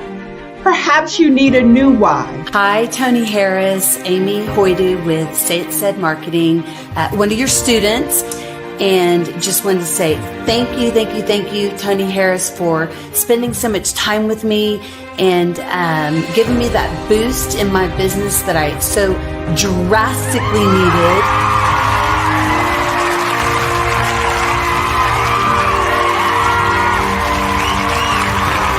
My why is to touch, move, and inspire my clients to take drastic steps to be better than they were before they met me. I'm a resource.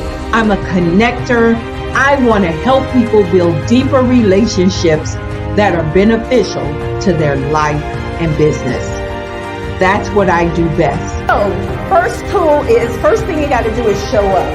And speaking is a way to magnetically attract your ideal client to you. How many of you use social media that way?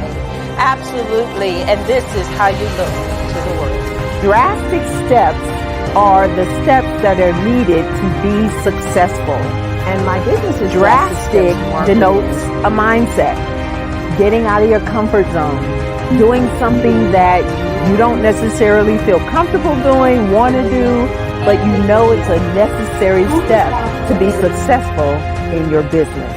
I get the most satisfaction when I see my connections flourishing into relationships long after I am gone. Hi, my name is Jasmine Augustine with League of Jasmine, and I've joined several networking and referral groups in the area. And Network in Action Northeast Houston with Tony Harris Taylor is one of the best organizations that I've joined. I love that piece of what I do, and it is what fuels my fire.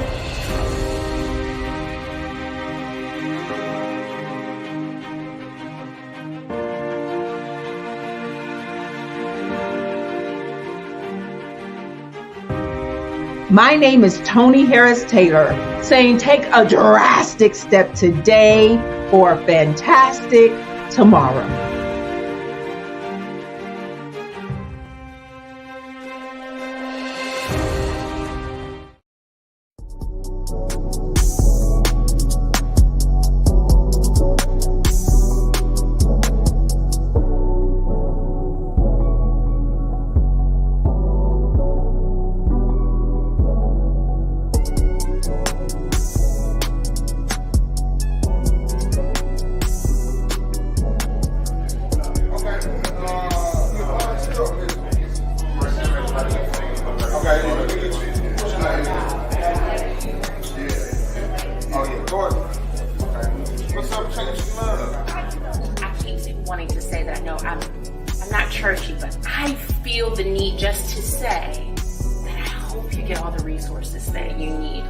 Because they need us. Our communities need us more than we can ever imagine. And I would hate for that to be a barrier for anybody in here not to be. On May 14, 2022, a combination of 40 plus leaders, community stakeholders, volunteers, mentors, and champions convened for a pilot of a unique and special conference.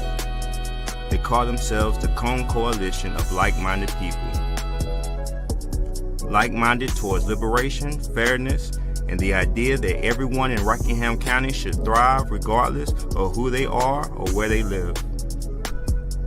This 4-hour event was held on the campus of Rockingham Community College in Rockingham County, North Carolina, as a part of a design thinking project in partnership with Cone Health, MDC Rule 4. Several leaders convened from Rockingham County's nonprofit NC100. They came together to address some shared challenges and problems together by centering an authentic community voice, thanks in part to the grant funding from Kate B. Reynolds Charitable Trust, engaging in inspiration, imagination, and prototyping to bring this pilot to reality. The Piedmont Triangle Regional Council shared several job opportunities for the crowd to explore and share. Black-owned businesses were prioritized in hiring and supporting the collection of champions. To the food and snacks, to the folks trusting and documenting this event, to the childcare provided by Headway Success Group. Forensics lab. So today is all about healthy mind, healthy body. And so we have the forensics lab set up, and so we'll have our display of our volunteers. So what they'll get a chance to label. And of course, we have to have old school operation because it's just fun. Local facilitators led the county members through an in-depth work session about the importance of mentor and active volunteering. What's called Excelling. It's a non-profit organization, and it helps. Rockingham Community Champions of Faith and Public Service grace our community members with shared learnings on this amazing Saturday in Wentworth. Crystal Galloway served as a brilliant and engaging mistress in ceremony. Reesville Parks and Rec Superintendent Quentin Robinson delivered a starring keynote address. And Tangle Moore of the Reesville Area Foundation was honored, along with a side of honorees on our first Portia M. Paris Cone Coalition Champion Award winner, given in honor of her memory and legacy as a tireless advocate and torchbearer for the marginalized or underserved. Help us reach our goal to learn more about building and strengthening the relationships of those who support mentors, volunteers, and young people, especially in the ages of 12 to 22, building the community capacity to support those in need of training, resources, and storytelling, finding ways to create and maintain a healthier Rockingham County and beyond. Want to know more about the Cone Coalition? Contact NC100 via Facebook at NC100 or www.nc-100.org.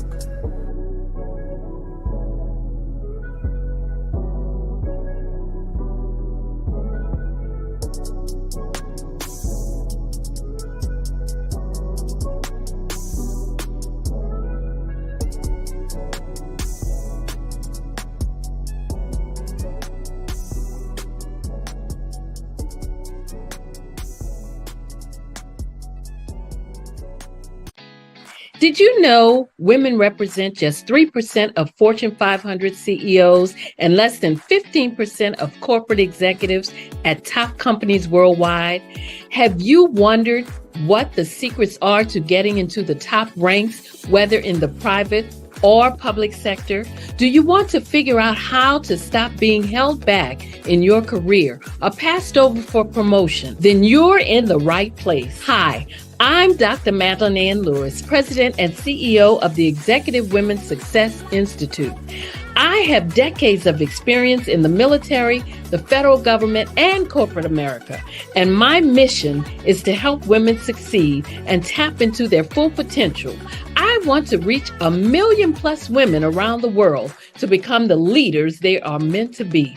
So if you want to move into a management or executive level position, or maybe you are a female veteran transitioning out of the military into business entrepreneurship, then reach out to the Executive Women's Success Institute at 301-693-3284. Let us get you on the fast track to success.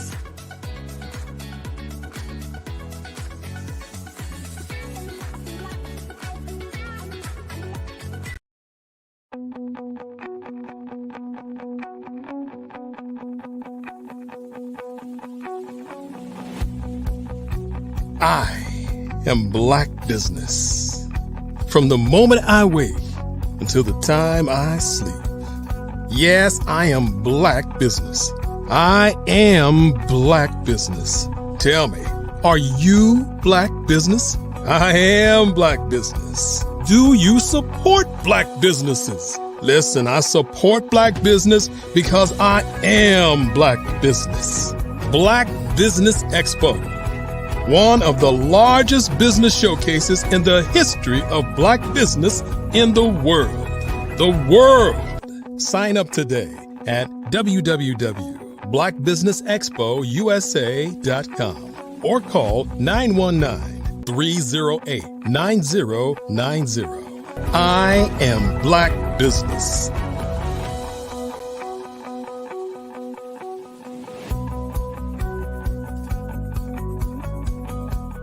My friend, my brother is with us, RJ Stevenson. He is a trailblazer. in music, media, and ministry. For over 20 years, he has helped develop and establish the national branding images of businesses, institutions, nonprofit organizations, and high-profile personalities. He's a successful church planter. He has been blessed to serve as a preacher, a presenter, and a speaker at various conferences and conventions across the globe. He has established several successful churches and ministries under the brand The Infinity Church in Raleigh, North Carolina, Conway, Arkansas, and currently in Tampa, Florida. Stevenson's insight in media and evangelism caused ministry to soar during the season of a pandemic. The church has left the building by embracing a hybrid model that served both physical and digital ministry partners. We are excited to have this man of God to come before us. We're going to yield this platform into the hands of Pastor Stevenson that he may give us further instructions, further directives at this time.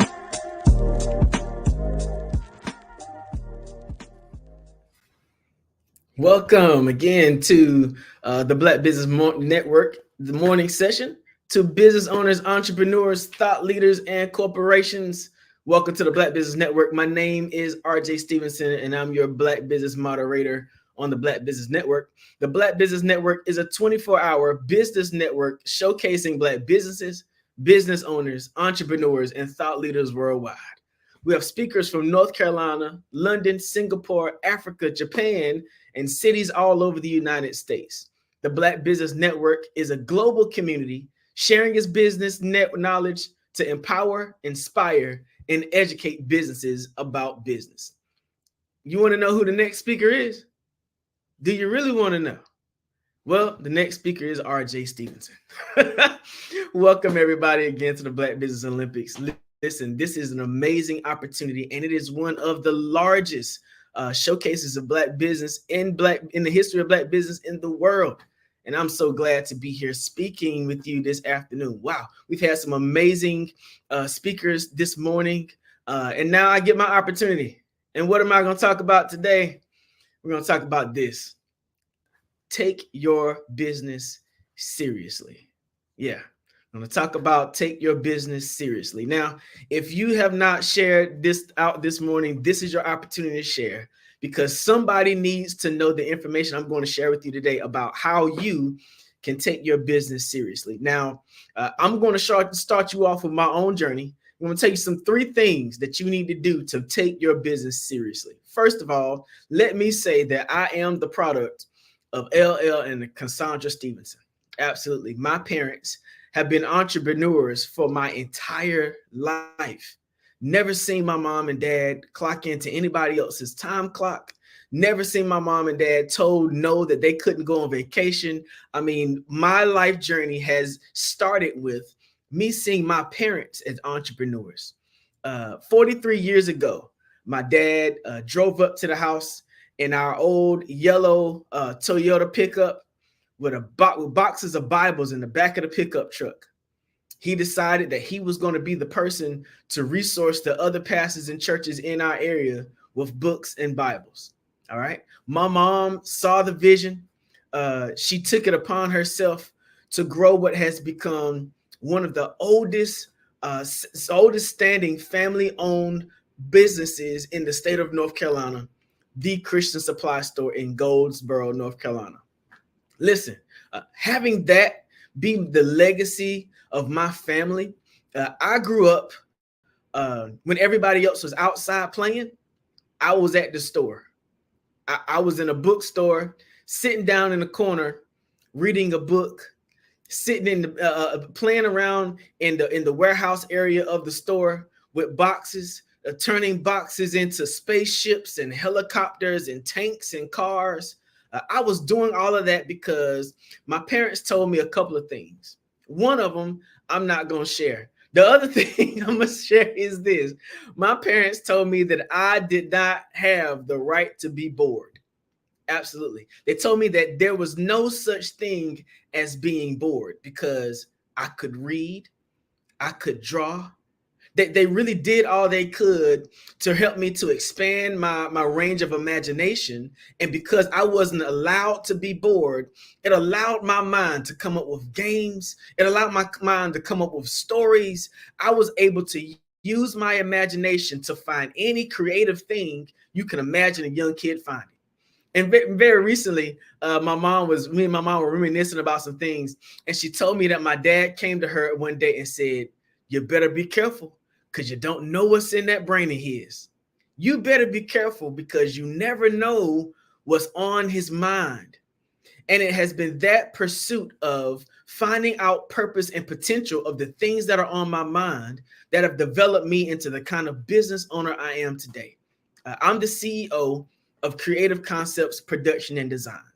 My job and my responsibility in the workforce is to take people's dreams and to develop them into reality. I've had amazing opportunities to develop the branding images of high-profile personalities, large-size organizations and corporations, institutions of higher learning. I've had the opportunity to do music production and video production and whole lot of production. All right. And now I find myself as a business owner, relocating and transforming and going into communities, feeding people and doing things in ministry and the marketplace, and finding myself successful in business in multiple areas of life. But one thing I had to do to learn how to make certain that business could take care of me, man, I had to take business seriously. And that's what I want to help you with today. You know, during the pandemic, I recognized that a lot of people who were in the workforce decided to finally take seriously that skill or that gift or that hobby that they had in their life. They were watching how the world was happening. They were wading through the moments of uncertainty, and finally took it upon themselves to become the business owner that they always thought they could be. Yeah, they weren't able to jump out and get a brick and mortar. So what they did was a lot of them used PPE loan money. A lot of them used a lot of other resources that were around during the time to cause themselves to identify what freedom really is. It's a different kind of freedom to be an entrepreneur. You don't have to wake up because somebody tells you to be at a certain place at a certain time. You don't have to go to meetings that you find no worth or no value in. You don't have to do much of anything other than what you really want to do. But there's a difference between being an entrepreneur or business owner and a successful entrepreneur and business owner. And the main thing about the difference between being a business owner or entrepreneur and being successful at it is taking yourself seriously. You would be surprised how many people do business on a daily basis, but don't do the basic things. The basic things such as file your business name or register your business with your local state. Yeah, they've been attracting business. They've been going to the bank. You've seen them hand out cash. You've seen them collect cash. You've seen them swipe cash apps. You've seen them use cash apps. You've seen them use PayPal.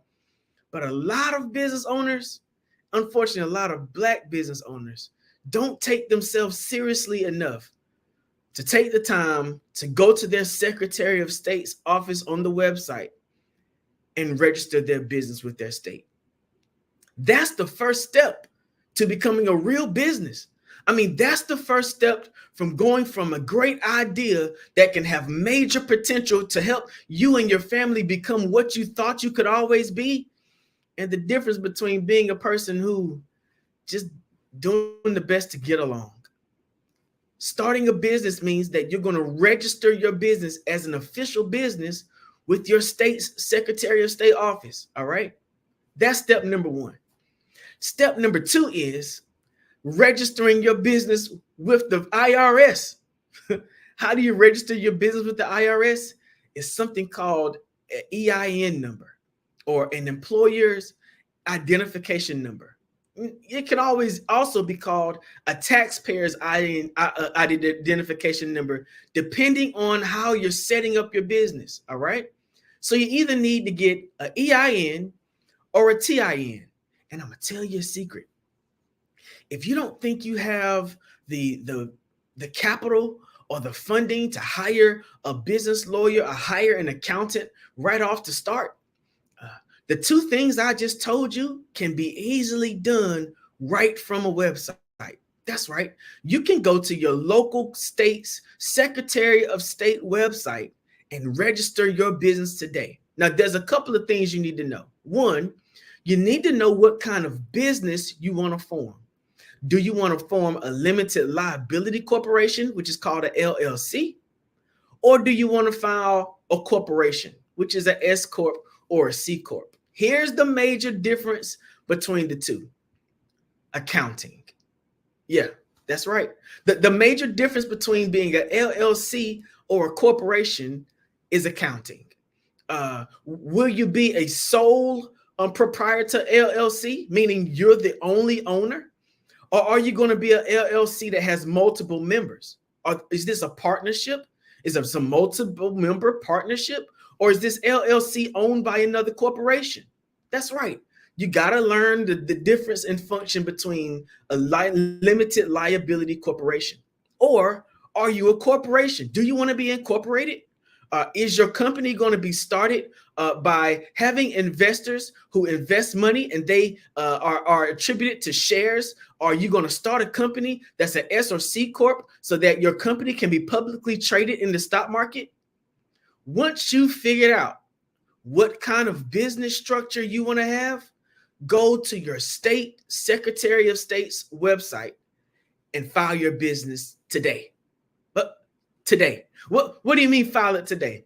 Do you know that in your Secretary of State's website, people all over the world can log into that website and find out whether or not your business is a viable and established business? It's in public record. I know that it's easy for you to have that food truck. I know that everybody loves your hot dogs. But if I'm a business owner and I really want to do business with you, if you want to go through the process of being able to do state or federal procurement where you're able to do business with your local, state, or federal government, don't you know that someone's going to go back and check to see if you've done the simple things to make your business a registered business? So before you find yourself in an embarrassing conversation, take yourself seriously. Go to your local state's Secretary of State office website and register for your business today.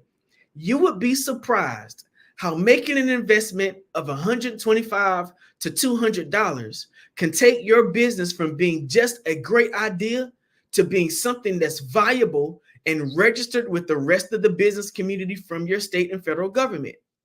Go to the irs.gov website and register for your EIN today. And guess what? Registering for employment identification number does not cost you any money. It is free. The IRS has made this process so easy for you that you can even do it online and actually get your EIN number within 5 minutes. It is so simple to take yourself seriously. Go to irs.gov, look down about a little bit down the page, close to the bottom of the first page, and you'll see something that says register for your EIN number. Your employer's identification number is the same thing for your business as your social security number is for your personal life. It is the way the IRS and the federal government identify who your business is, who the business owner is, who the registered members of your business is. It is how you identify yourself as a viable organization. And then, and only then, can you go to the bank and even open a business checking account. Yeah, I know you're able to go to the bank and make a separate account with your personal name and your personal social security number on it. But if you're going to do business B2B, as we call it, or business to business, you've got to have a corporate bank account. There are organizations and other companies who would love to do business with you, but they're not going to write a check to your personal name because their desire is to do business with other businesses. Now, how simple is it to go to your Secretary of State's website, register your company name and the type of company you have, and then go over to irs.gov and register your employer's identification number. Your great idea, your thought out hobby, your good idea can become a registered business today. I mean, right now. You don't have to take another day and walk around faking it until you make it. I'm giving you the information on how to make it a real business today, right now. I'm not charging you any money. I'm giving you all this information absolutely free because I want you to take yourself seriously. Okay. Now that you really established your business, right? The next thing I need you to do is identify who your board is going to be. Man, I have so many people that I consult with in the business world that come and tell me that they want their business to scale to the next level, but they don't have any help. Yeah, they want to go from where they are to their level of potential, but the people who they've gathered around them that they call their board, they need to be developed. What I respond to them normally is, you're going to have to choose. There's no way for you to develop your business and develop your board at the same time. That's a little bit too much bandwidth for anybody. To have to develop what your business brand is, what your business marketing is, how your business is going to function, how your business is going to flow, where you're going to find your producers from, how you're going to get your distribution, how you're going to do your merchandising. You got to think about all those business aspects on a daily basis, and you got to figure out how to help your board members be a board. Oh, man. Maybe you didn't realize that most board members on a business are individuals who have already been successful at doing business. Most board members in a business qualify themselves because they have some kind of knowledge, skills, resources, or even access that attributes to the viability of the nature and health of the business. Have you ever been a part of a business where the board members sat around and didn't have an opinion? Where the board members maybe had a whole lot of opinion, but didn't have any resources? Man, one thing you definitely need to do when you're constructing or building out and developing your business is make sure that you appoint board members who can help you get to where your vision is going. It would be a great thing if you could find board members who have done the what you're trying to do in the marketplace, been successful and retired. Maybe you can find a board member who's good at fundraising if you don't like asking people for money. Maybe you could find a board member who's good at sales generations if you're not particularly great at sales. Maybe you're a person who's good at doing all the handwork, but really don't understand business development and viability to scale. Maybe you can find a corporate CEO who loves your business's mission so much that he's willing to partner with your company by holding a board member spot so he can pour into you and mentor you, or she can pour in and mentor you so you can scale your business so you're not trying to do everything by yourself. You need to make certain that when you identify your board and appoint your board members, that you're appointing people who are valuable to the success of your business. Man, you know what board members do? Board members hold business and business owners accountable. They hold business owners accountable to doing what the business owner said that they're going to do. If the business owner has a business plan, then that business plan has already outlined the mission, goals, and objectives of that business. It's already outlined with benchmarks and timelines, how that business owner thinks the business is going to strategically align itself with positioning itself for growth and development. It says things about how you're going to increase your workforce and employ other people. But sometimes we as business owners can become so drilled in and buried into the business that we sort of miss sight on the vision and mission of what we've created. Board members help to pull those things into sight. Now, board member relationships can get interesting sometimes Because as business owners, sometimes we hold things emotionally and passion that is bad for business. Sometimes as business owners, we maintain relationships with employees that possibly should have been separated from the company because what they're doing as employees is hurting and causing a detriment to the entire mission of the company. Sometimes business owners can be so emotionally and so heart tied to the little baby that they've created in this business that they don't have clear vision about what would be best for the business itself.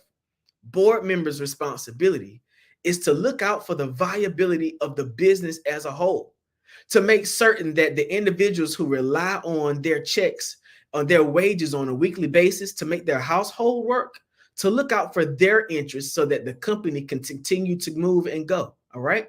Sometimes board members have to make hard decisions. Sometimes board members decide that the person who's leading the organization does not necessarily have the necessary wherewithal to continue leading in a good state. And the board members have to make suggestions towards the health and viability of the company. But if you do not appoint board members that can help you see your vision, man, you're not taking yourself seriously. All right. So let's go back to what we're talking about here and taking yourself seriously. One, make certain that you're registered with your local state in terms of your Secretary of State's office to register your business. Step number two, register your EIN number with irs.gov. It is free and takes you only about 5 minutes. Step number three is going to be make certain that you've appointed good board members to help steer the direction of your business. Now, once you've done those three things, the next thing I want you to do is get a business bank account. Get a business bank account. I know that you've been able to handle your business the best way you can off of the bank account that you have. I know that you've had this bank account for a very long period of time. You might not even remember the password to the login and all that kind of stuff, but this bank account has always worked for you. Well, guess what? You're not just a normal everyday walking around human anymore. You're an entrepreneur. You're a company owner. You're someone who's seen in the marketplace as a valuable insight in the business and industry that you said that you're expert in. Because of that, the banking industry will help you along the way by providing you with very great resources and access to information that everybody else doesn't have. Yeah. You know, your friend or neighbor, they're waiting to get a certain kind of loan to get a car. They're waiting to get a certain kind of loan to get a debt. They're waiting on a certain type of loan to get a house. Guess what? As a business owner, your business has the ability to reach access to funds and capital that everybody else doesn't get. Your business has the potential and opportunity to help you as a business owner scale your business so that you can afford some of the things that you don't necessarily have the money for in your pocket. Talking about trade lines and lines of credit and those sorts of things, SBA loans, even grants if you're a nonprofit or if you're a new business, man, having a business bank account can really be the thing that helps to leverage you from where you are to where you know your business should be. I know you're looking in your pocket to figure out whether or not you can afford to make another batch of t-shirts. Imagine if you had a business account at your local bank and your local bank extended you a line of credit so you could do business better. You wouldn't have to take money out of your household funds and expenses to produce the things that you produce in business because your business has a completely different identity. Absolutely. Man, listen, having a business banking account helps you to separate your household functions and your household income and revenue out of your business. So when sometimes, you want to go out to eat, then go out to eat, but don't make your business pay for your food. You go out to eat on your household income and you do business with your business income.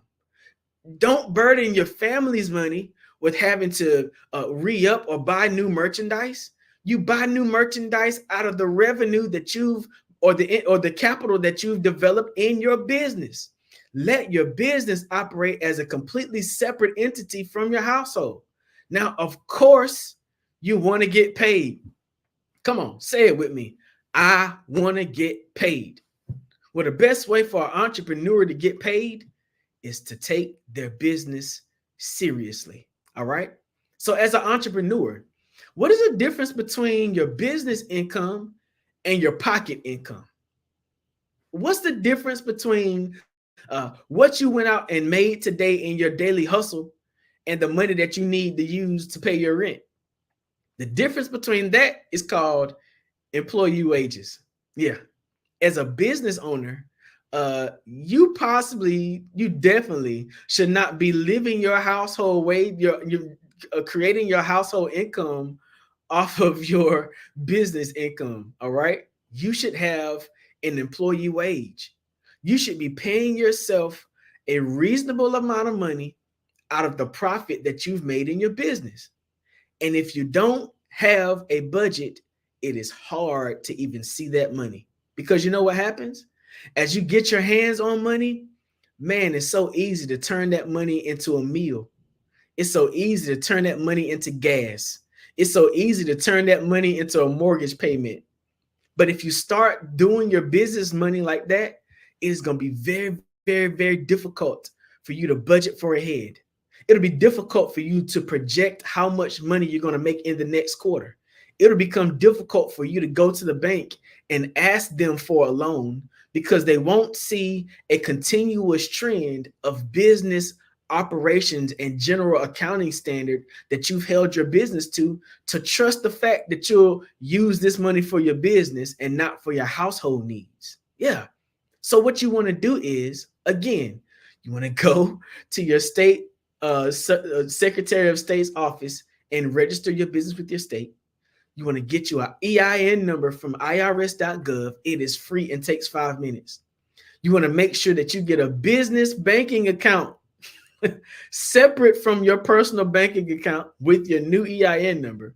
You want to make certain that you get a good board that's going to help you with the vision and viability of your business. Now, after you do that, you want to get you an accountant.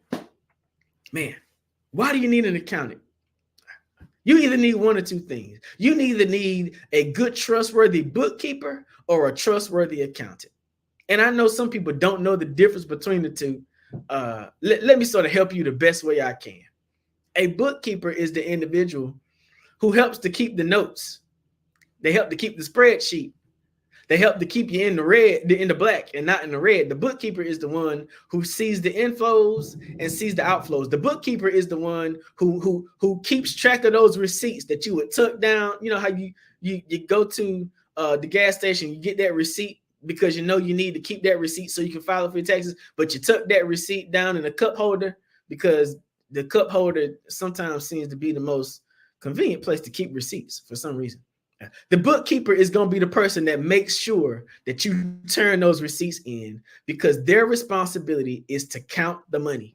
Yeah, the bookkeeper is responsible for giving you an accurate number as to how much revenue your company has, what your outflows look like, and what your expenses are, so that they can help you make decisions about the viability of your business.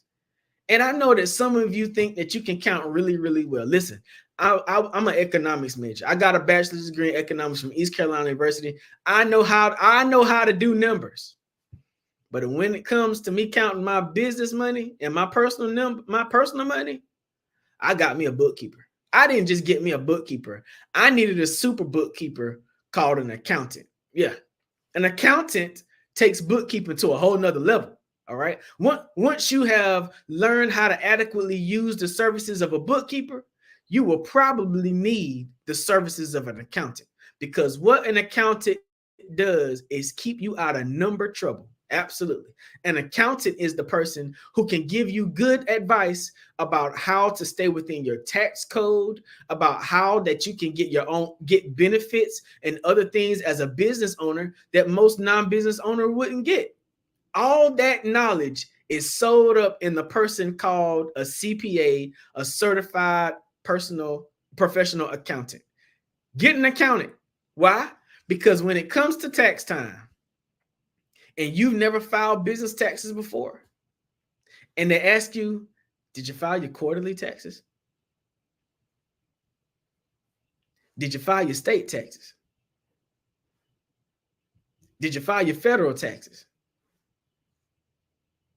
And you find out that in addition to that 1099 you've been filling out and them W-2s you've been sending in, that now as a business owner, there's a whole nother gamut of tax language you got to learn. That doing that easy filing thing that you do on your personal taxes is completely different with your business. You're going to wish you had an accountant. Absolutely. A bookkeeper keeps the numbers. An accountant keeps you out of trouble, okay? And I'm just telling you the things that you need to do and consider to take yourself seriously. Listen, I truly believe that every good and perfect gift comes from above. I believe that the knowledge and insights that we get on how that we can have a viable business isn't just some old information that falls out of the sky. And I believe that if you're going to be blessed with the idea or the invention or the understanding or the dream or whatever it is that you have in your mind that will produce wealth for you, that you should take that thing seriously. It is the difference between excelling on purpose and poverty. It's the difference between having hard nights of sleep because you don't know where your next meal is coming from and having success. Take your business seriously. Let me ask you a question. If I had $1 million for you today, you don't know if I do or not. This is the Black Business Olympics. If I had $1 million for you today, would you be ready for it? Would you be ready for the $1 million? What would you do with it? I know you pay off everything. I know you buy your mama a new house. You absolutely. Well, what you been doing with the $10 that you do got?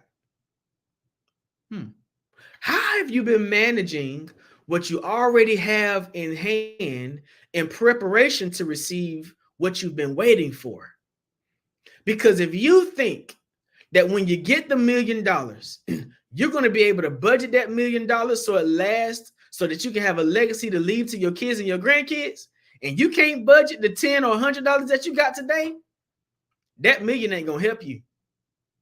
If you think that you don't have a plan for what you're going to do tomorrow, but you're going to have a plan to make $1 million last, nope, that $1 million not going to help you, because what you have failed to do is take your business seriously. Man, what a tragedy it is for us as thought leaders, entrepreneurs, corporate executives, business owners to have such a valuable thing in our hands that nobody else can do like we can do. Nobody else can think through like we can think through, but not take the time and the moment to take it seriously. I hope this has been a good, encouraging moment to compel you to register your business. I know it's scary, but guess what? You'll never know how to get over your fears if you don't take the first step. Go to your Secretary of State's website, register your business. Go to the IRS.gov website, file for an employer's identification number, EIN. Go to the bank with your EIN number and your Secretary of State registration, get a business bank account. Go back and identify the individuals who are serving on your board if you have one, and make certain that these are people who are going to keep you accountable and responsible for the vision you say you have in business. In essence, just take a moment and take yourself seriously. Listen, I hope this inspirational moment has inspired you to do business like you've never done business before, because to get something you've never had, you got to do something that you've never done. I want to take a second and remind you that the Black Business Expo's mission is to raise funds for high school seniors going to college or K-12 entrepreneurs. This expo is a fundraiser for students. You can go to www.blackbusinessexpousa.com to donate to the scholarship fund, or use the Cash App $BBXUSA. Our goal is to give laptops and up to $5,000 to 10 students. Students can register online for the scholarship at www.blackbusinessexpousa.com.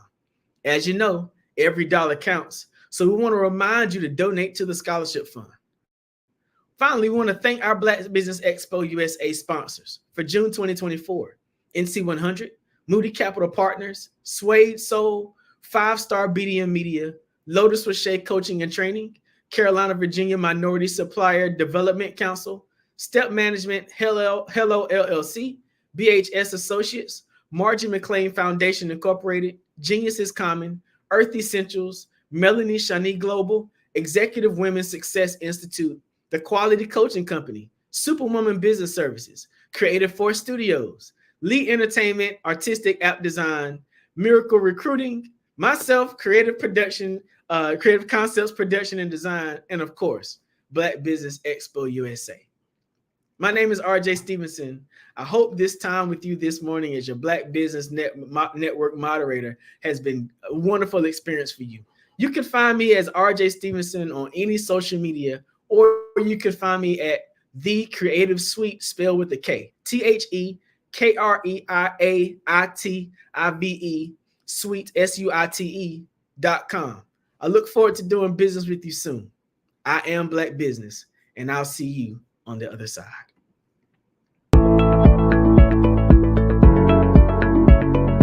Prepare for what's coming and dominate in economic winter. Stand strong and thrive by showcasing your great products and services globally through the Black Business Network and Black Business Olympics. The Black Business Network has showcased over 2,000 companies with over $7 billion in sales each year.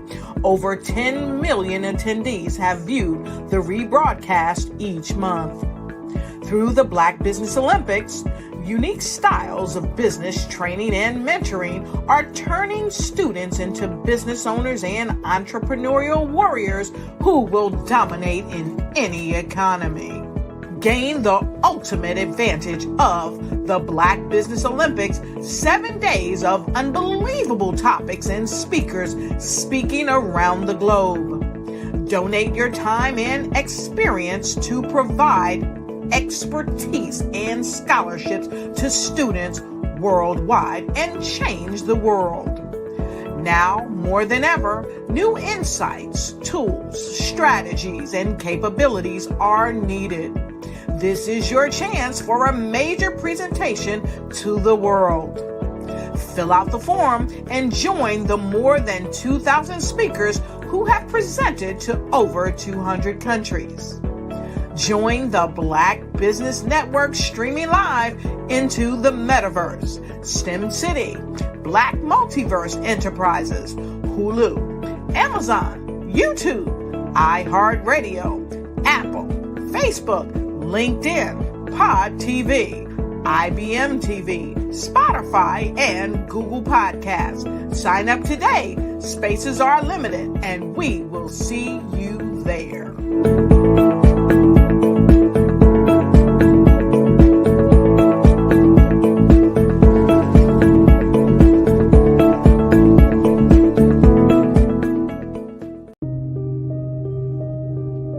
The Black Business Expo is changing my life. This year, they are giving away laptops and even $5,000 in cash to students just like me. I'm Alexis, and I want to go to college to fulfill my dream of becoming an entrepreneur. Help the Black Business Expo going to www.blackbusinessexpousa.com and also becoming a vendor, a sponsor, or donating. Hello. 안녕하세요. Hola. Have you heard about the CVM SDC Student Pitch Competition? It's your chance to win up to $3,000 in prizes. It's the perfect opportunity for young entrepreneurs of color to shine. Are you a student entrepreneur age 25 or younger? Do you have an amazing business idea waiting to take off? Well, this competition is for you. SAS is excited to sponsor this year's competition. First place wins $2,000 in cash and $1,000 in marketing services. Pitch your groundbreaking business concept concept. Show off your talent and creativity. So what are you waiting for? Submit your pitch today. Link in bio. Don't miss out on this incredible opportunity. Apply now. Now. Now. Submit your pitch now.